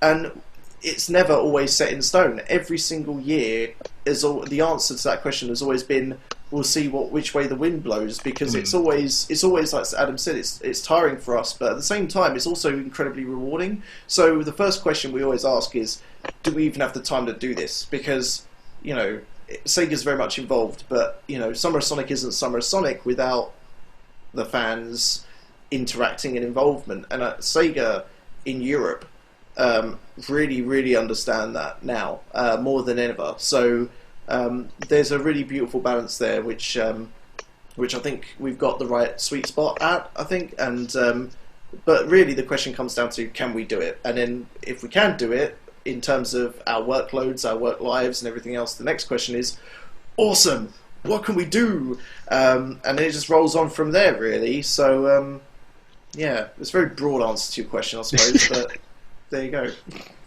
Very good as well, yeah. I have to say, I know we're sort of running out of time for anecdotes, but what you said about how knackering it is for you guys, hopefully Kev won't mind me saying this, but I think it was after the 2011 show, I actually did see him literally pass out, and I was actually quite worried about him, because I think it was your fiance at the time, it was the 2010 show. Was it 2010 show? Sorry. For a while, this isn't that much of a secret.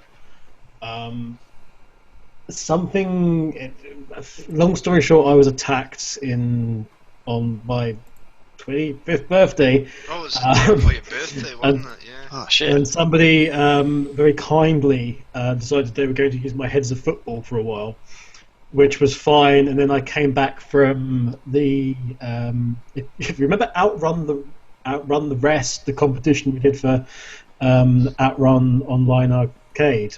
Oh yeah. We came back from Italy on the trip, and everything was fine right up until the.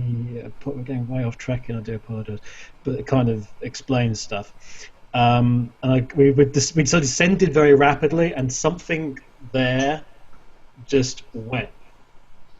And I don't know, I have never been in such pain in my life, and there was just like stuff coming out of my eye, liquid and all sorts, and like, and it was in such pain I couldn't actually talk or cry out for help or anything. And it ended up that I, for a very long time, and still do, although to a much lesser extent, that it was really debilitating for me. And it was a really weird situation because it only happened when I was at rest most of the time. I was getting all sorts of like attacks, and I was blacking out, and I was just all sorts, just in absolute agony. And it just so happened that after, it was pretty bad in 2010, point, and yeah, it was just kind of. I have no idea how the hell I was going that day, but yeah, just 2010, and I remember sort of there was a white sofa thing. Yeah. And yeah. I remember just sort of like going, it's over now. That's great. And something in my brain just went, it's great, excellent. You can die now. And it's like, ugh. And I remember because Sven came over. Sven said something to me that was very nice, but I couldn't. That was the thing. I was unconscious, but I was still conscious at the same time. It was really weird. And I know that Sven sort of collapsed nearby me as well, I think. And then Elson came along and started taking photos. Taking photos of the guy that's blacked out. And it was my then wife, Becky Echo Hawk, who came along and basically told him if he didn't sling his hook, she was going to sling a hook at him. Yeah. So, yeah, it was...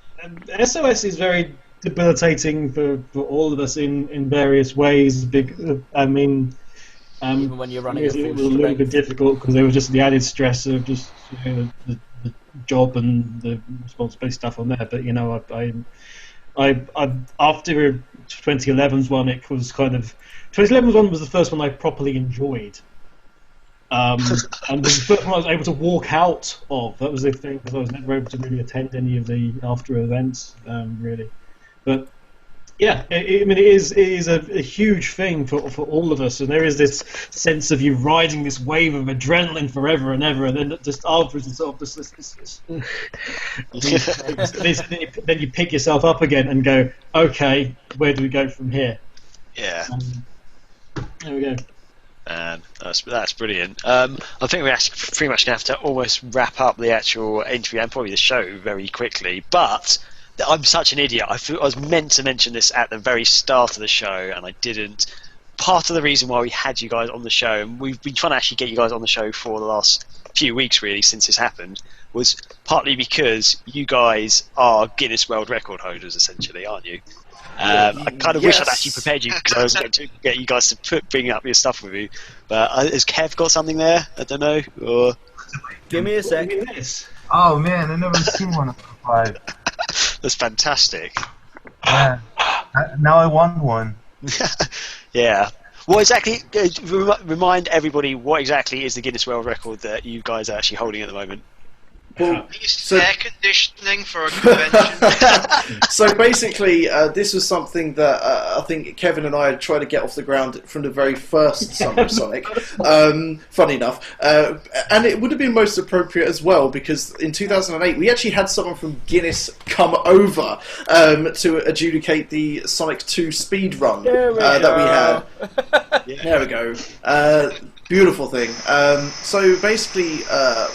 While the Guinness World Record guy was there in 2008, me and Kev casually went up to the guy and we said, look, would there be a chance of slotting us in the next Guinness World Record edition, Gamers Edition, because you're doing the Sonic 2 thing? How about this? And his response was, no, not really. We don't do that sort of thing because it's a bit of a too niche of a record. I think what we were asking for was what we actually got just there, which is was it first convention, first official convention made in the honour of a single video game character.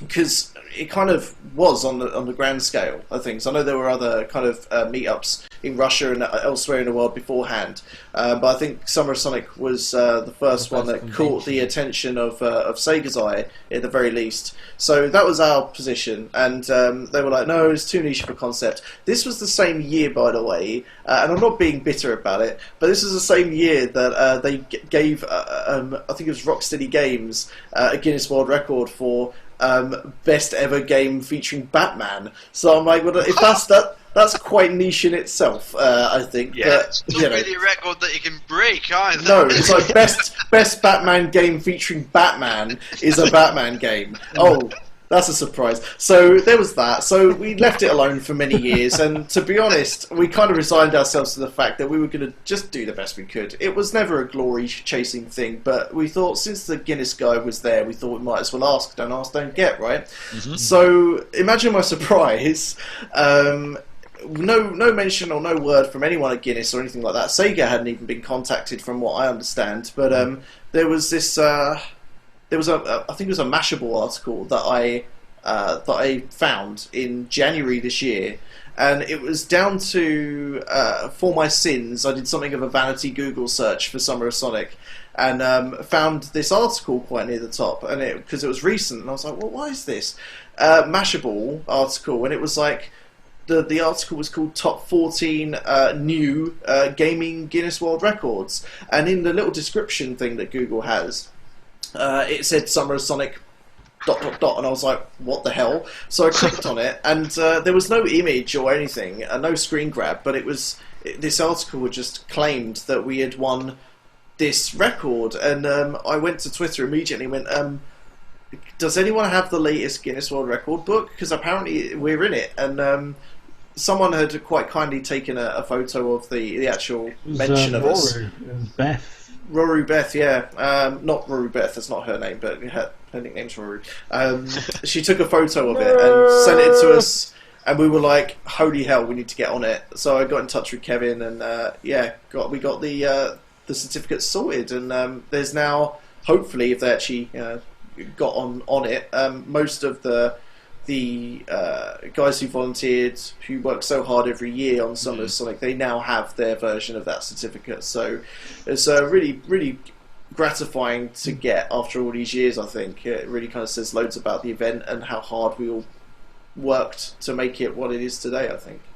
As should SOE and SOJ, because we arranged for a copy of it to be sent to them, although we've not heard anything back from them, so I hope they did get it. Yeah. But we wanted to make sure that they got something as well, just to sort of as a thank you from us, from their support over the years. So they've got a copy of that certificate with them now as well. Yeah. Well, from like a fan perspective, guys, I mean, I think it's well deserved. You guys have done an amazing job with the show, as I've been to most of them, and to be honest, I've been blown away each and every year. It's just been getting bigger and bigger and bigger, and it's what you guys have been doing is fantastic. I just want to congratulate you really, and say well done, really. Thank you. Thank you. Yeah. I'm going to be the first one to say, guys, we need to have a pub meetup. Just no SOS, just a pub meetup. Don't say it on here. Don't say it on here, because everyone will want to come, and it will be like SOS. I don't mind if other people are there, so long as we're all here. That was in the Houston Flyer, which I don't think is possible. Houston Flyer. We need to go back to roots. With the best will in the world to all the Sonic fans in the world, I don't want to be responsible for 1,000 people in a pub. No, it's like, in a pub, Sven. In Houston Flyer. It's a pub. If you meet me in a pub, all bets are off. You look after yourself. Yeah, but I'll buy you a drink. All of them? No, not all of them. I think also I'll go bankrupt. you did very briefly touch on it. One of you did. It's not just you four are like pretty much instrumental in SOS, but as you mentioned, there's loads of other people behind the scenes, and I've seen them at the shows. I've seen them running around and stuff, and yeah, I don't know if you guys want to give a shout out to any of them at all, but I'd also like to acknowledge them too. No, no, rubbish. No, we love them all very much. They've been a key part of making the entire thing operate. Like, without them, there wouldn't be a Summer of Sonic. Just as much as there wouldn't be a Summer of Sonic without us four. Like, it's a team effort, really. Now, I would love to do shout-outs, but at risk of missing anyone out, someone's going to have my balls if I miss anyone out. But I just want to say off the top of my head, Pete, Graham, John, oh my God, I'm running out of names already. Andrew, Jamie, Phil, Jamie, Ian, Dave, Ian. Ian, very integral tech guy, and everyone else. And Lewis, who Lewis, mate. Because Sonic's there, and then I'm like, Lewis, stay, because Sonic's going to be coming, and then Lewis goes away, and then Sonic comes, and it's just like, he's never there. He's never there when Sonic comes around. Do you know what I think? Do you know what I think it is? I think Lewis actually has like a direct line on his mobile phone to Sonic, and he actually has to go out to get reception so that he can call Sonic and get him over. I think they've fallen out. I think Sonic slept with Lewis's last girlfriend, and now they no longer talk. So he just does whatever he can to avoid him. Who else we got? Sven, don't pull the Leonardo on me, for crying out loud. There's loads of people who work. This is the thing. There's loads of people who sort of work backstage. So we've got DJs like John, Chris, Gavi, yeah, Nina. Graham, yeah. We've got Golden guys Graham. on the doors. They do a good job. JJ. Over the years, Josh Earthyard has been very, very key Andy. in that. Andy as well. Andy. So yeah, there's every single area of Summer of Sonic involves a hell of a lot of people, and very, very sorry if we can't remember everyone's names, because there's lots of names. But and even like we always have like people who just do it spot us for like the year as well, who don't like, they were only like with us for like 1 year because they really want to contribute, but then like it's too much for them to obviously do it year on year. So there's many people we're obviously not mentioning here because time and stuff, but we really appreciate everybody who's ever contributed to Summer of Sonic and will do in the future. So it's yeah, all great guys. Brilliant. I'll have a beer with all of them, and I will buy them all a beer. So Wow. Make it Fantastic. rum. not you though, Rory. God damn it. Well, is there anything you guys would like to add or say about Summer of Sonic, or anything at all? I don't know. Like, do you want to do any shout outs at all as we wrap up? Summer Sonic rocks! Woo! Well, that's Rory.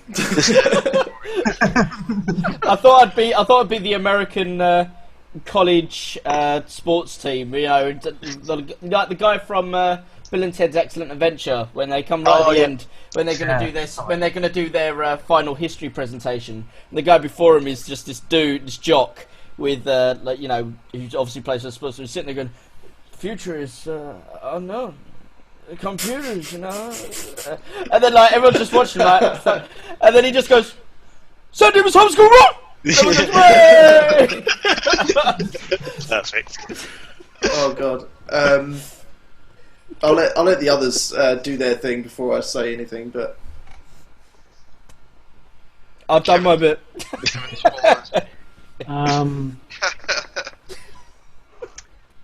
I don't quite know what to say, really. Adam, have you got anything to say? speak from your heart, Kevin. I'll speak.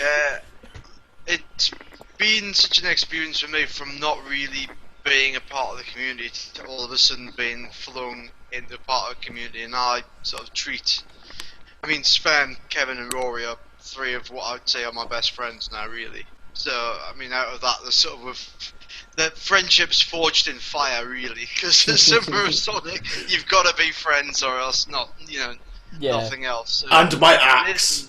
To quote Soul Calibur, their friendship will never die. But it isn't. I mean, they're three of the people that I've met. And this is, as we've said several times in the interview, this is what it's about. Making friends and playing Sonic. I have to agree. That's why I miss just meeting up for a pub chat or just going around somewhere just to meet up and just focusing on Summer of Sonic, because we are, and as Adam said, you have to be such good friends in order to make Summer of Sonic happen as a team. And we are like that because you just can't be not that close. Yeah, you guys will rock. As do everyone that helps out, but you three guys are amazing. And I think what I could probably say is it was a great privilege and honour to work with these guys with Summer of Sonic and to help create something that is just so much bigger than we ever thought it would go. From my point of view, it's a shame that I just can't be involved anymore. But it's a joy to see it live on and progress, and I'll always be in the background like some sort of rickety, judgmental old granddad, just keeping an eye on it from a distance and just making sure that everything's going okay for everybody. But I'll bring it back for Summer of Sonic Generations. You can be the ghostly Obi-Wan Kenobi that stands in the background on the cover. If Summer of Sonic was a film, that was the joke. What people were saying at SOS 12 was that I was going to be like up in the rafters of the event, just like cackling and mad. I've always been playing a big pipe organ down in the basement. So. Phantom of the SOS is King here. of the Ring on your pipe organ. I like to imagine a more flattering kind of take on things. you're lame. Kevin the Hunchback of SOS or something. It's not very nice. The ring spender. Well, from my point of view, Summer of Sonic is something that I'll always treasure. Like, I'll always... it would always be kind of one of the greatest things I've ever done. I've met so many people who've come to the event and really enjoyed it. I made so many good friends, as Adam said. I consider everyone who's involved as some of my closest friends. I'm very, very grateful for the really hard work done at SEGA, whether it was Kevin pushing the actual concept of the event to the higher-ups. And in recent years, a couple of people that were involved actually appeared on various SOS-related documentary videos as well. Kerry Rizzo, Dave Corliss. These kind of people are all. We're all very grateful for the time and the effort that they've brought to the event and the organisational side. And obviously as well, Sonic Team as well, in Japan, and employees past, present, and future, hopefully. Naka-san, incredibly indebted to his time, Izuka-san, Sonoe-san, Johnny Gioeli, Nigel Kitchen, Nigel Dobbin, Lee Brotherton, Richard Jakes, of course, so many, Hoshino-san, so many guests that we've had, that we're so grateful for them to dedicate their own time to. There's the argument that they enjoyed it too and stuff, and they were more than happy to do it, but doesn't negate the fact that we were more than honoured to have them be involved with the whole operation. And of course, the whole thing wouldn't have even happened if it wasn't for the fact that the Sonic fan base is as tight as it is in general. I've been in the online Sonic community since I was 15 years old. That probably makes me quite an aged member of the community, and I don't quite, I don't know if it's something I should be proud of or something, but I am. I am. It's from the Sonic Stadium to the initial Summer of Sonic version to what it is today as a convention to Sega Sonic Radio and all the other stuff. I've just been blessed with being able to do something that I think people enjoy. And the takeaway of it is this was never... None of the things that I, Rory, Adam, Kevin do is always been for the community. It's never been for like the betterment of us, as is shown by the amount of work we put into it every year. It's all for just the community and making sure that everyone can make friends and get along and stuff. So to see Summer of Sonic not become the one and only one-stop shop for this sort of thing, and seeing it evolve into other events that other people are kicking off around the world is something that really humbles me as well, and it really makes me happy that this is still something going on. And I just have all the feels right now. So it's it's a great thing. So shout out to everyone, just because all 7 billion people in the world, you're rad. I love you all. Oh man. Even Kim Jong-un. Well, Robert Mugabe. maybe. No, let's not go there. Well, damn, you're making up scandals for me now. This isn't What fair. about Vladimir Putin? God damn it! I knew I should have kept my mouth shut. Thanks, guys, you dicks. Oh That's dear. what we're for.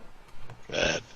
Well, that's brilliant, guys. I think that's probably just about do it now. About 3 hours this show's gone on for. I warned you. I'm really sorry. We'd completely hijacked your show.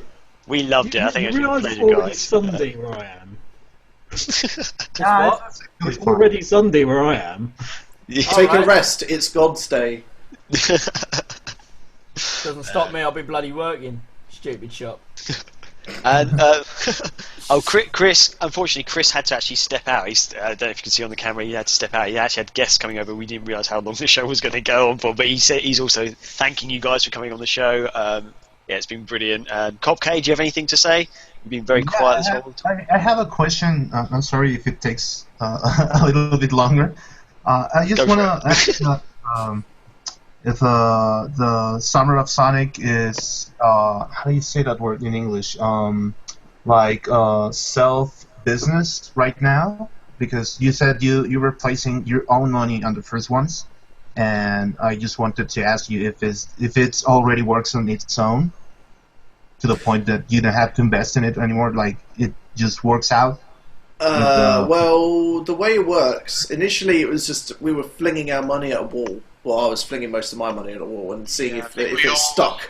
And everyone chipped in their share. Kevin, Everyone. well, I think at some point there was somebody from every corner of Summer of Sonic just throwing money at the event. Not really for, I mean, it was Sven paid for the venue the first year, as he said, he sort of sacrificed his holiday. But I think as the years got on, it was kind of like less. People wanted to put money. It was less. We need to find money, and more people going. You know what? I really want to pay for this prize for this competition. Or, you know what we need from venue? 10 hermit crabs. Let's go. And some people around. So let's not talk about the hermit crabs and how badly that fell on its face. You know how long it took me to find those freaking things? 10 of these. Oh god! But yeah, we all of us put a substantial amount of money to it among the years, and I don't know if the question is, did we make money off of it? The answer is no. It's always been a philanthropic kind of operation. But if the question is more, do we still pay for it or fund it ourselves? The answer is also no, thankfully, because the partnership we've had with Sega over the last couple of years has allowed us to take some of the strain off, because as Summer of Sonic has obviously got bigger, costs have kind of exploded on that front. So this is So why it's I worth always... mentioning we do pay for our own travel and hotel, so we're not getting Yeah, paid but even by expenses. That's our own choice. But I'm just saying we don't get paid that bit, so we actually don't get paid anything. We do this because we really want to. I never did event. either. No, No. Kevin didn't either. But this is No, the whole point is that we all did it for the love of the show, not for But for Yeah. any sort Yeah, of. it's the I thing was we've gonna not say used that. in the last few years. As Sven says, Sega paid for a lot of stuff, but we have companies like First for Figures who are donating statues to give away as prizes. We had a charity there last year, Special Effect, and a lot of people sort of very kindly donated a lot of money to that. I mean, they made a lot of money for a charity like that. And it's a case where I don't think anybody's ever made a penny off Summer of Sonic, but why would you want to? You know, Yeah. it's No, I wasn't afraid of that. I was asking more that the point to the band, like just stands on itself right now. It to the point that you just announce it and it works on its own. So my question was more about that. But, Oh, but, right. It doesn't financial work. term- It doesn't work on its own, independent of us or independent of Sega. It's still a collaborative effort. Okay. Yeah, I think that's Wait. about the best way of summing it up. Oh, okay. Cool. Thanks. Awesome. Okay. Yeah, I think that will actually just about do it now. Thanks again, guys. I have one request to make. Ooh. Chris Powell, the American dude who's disappeared now, Mm-hmm. nerd, because he's got it on his shelf. I want his Nomad. Send me his Nomad. Oh god, yeah. I tell you, I could go very quickly go over that. He only got that a few weeks ago, and I think he only paid $30 for it or something. Hey, Can we all request something from his shelf that we want? yes, I want the Nomad. Hang Sven, on, what do you want? I can't see all the stuff. Hang on, let me click on his screen. I want to see. That chair looks really comfy. Can I have that? Yeah, okay. Adam gets the chair. Is that because you've already got everything on that shelf, Adam? Yeah, I've got everything. Someone explain to me, please, the naked Alex Kidd. But why not? Yeah, Make that Alex is Kidd? that is very strange. Someone explain. He's not there to do so. That's actually what are they call those little bead things that you sort of make? Hammer. Yeah, that could be it. I wonder why I know about hammer beads. There's actually a model that Chris actually made, but he got it from somewhere else. I can't remember where he got it from, but it is brilliant. Is that a PS4 game of something next to his chair? It's like an orange box or something. Whatever. Yeah. No, it looks like a Vita game. It's like those nature programs where you're waiting for something to emerge from a nest. It's like sparrows, so you sit online waiting for him to sort of emerge from his burrow or something. And Sven, Kevin, you've yet to claim something from his room. Yeah. Do you know what? I'm curious as to what that thing is on the top right. It looks like a figure of some sort. It looks like a disfigured alien thing. I want that. Oh, I have no idea what that is actually. I don't know what it is, and I don't care. I just It looks like an ent. yeah. Kevin, you must claim something. I claim. Well, you've had the Nomad, haven't you? Yes, I have. Sorry, dude. Okay. I claim the actual shelving unit itself. But A, because I could do some furniture, and B, I honestly think that it would cause the most fuss. You're right. You are right. That looks like by a asking for the manageable- shelving unit, you don't automatically get everything that's on it. Oh, by no, the no, way. no, I'm serious. I'd quite like the shelving unit. It'd be very useful for me. Yeah. Oh man, I'm quite disappointed. No one's actually said they wanted the Sega Nerd coaster in the corner. There he is! Hey! We've all claimed part of your furniture, so you have to send this to us through the post. We were actually watching the show upstairs, so. All right. All of Chris's guests have gone home now. It's now 8 PM, and it's. Man, that's I brilliant. will be sure to send everything you guys called for. Yeah. Can Okay, you tell me what that thing is in the corner? The green That tree, thing. the tree thing. It's Is that a tree Treebeard. thing? Treebeard, yeah. Wow. It was. There we go. So when can Sven expect delivery? About to take a couple of weeks. And we got Mary and Pippin in it too. Oh, wicked. Hey! I'll Sven, be you got honest. Some extras. You don't get them, Sven. They're Aw. Yeah, that'll cost I'll be honest. I'm not really bothered. I just want it. Kevin wants your whole shelving unit, by the way. Yeah. So you got to find some new shelving for yourself.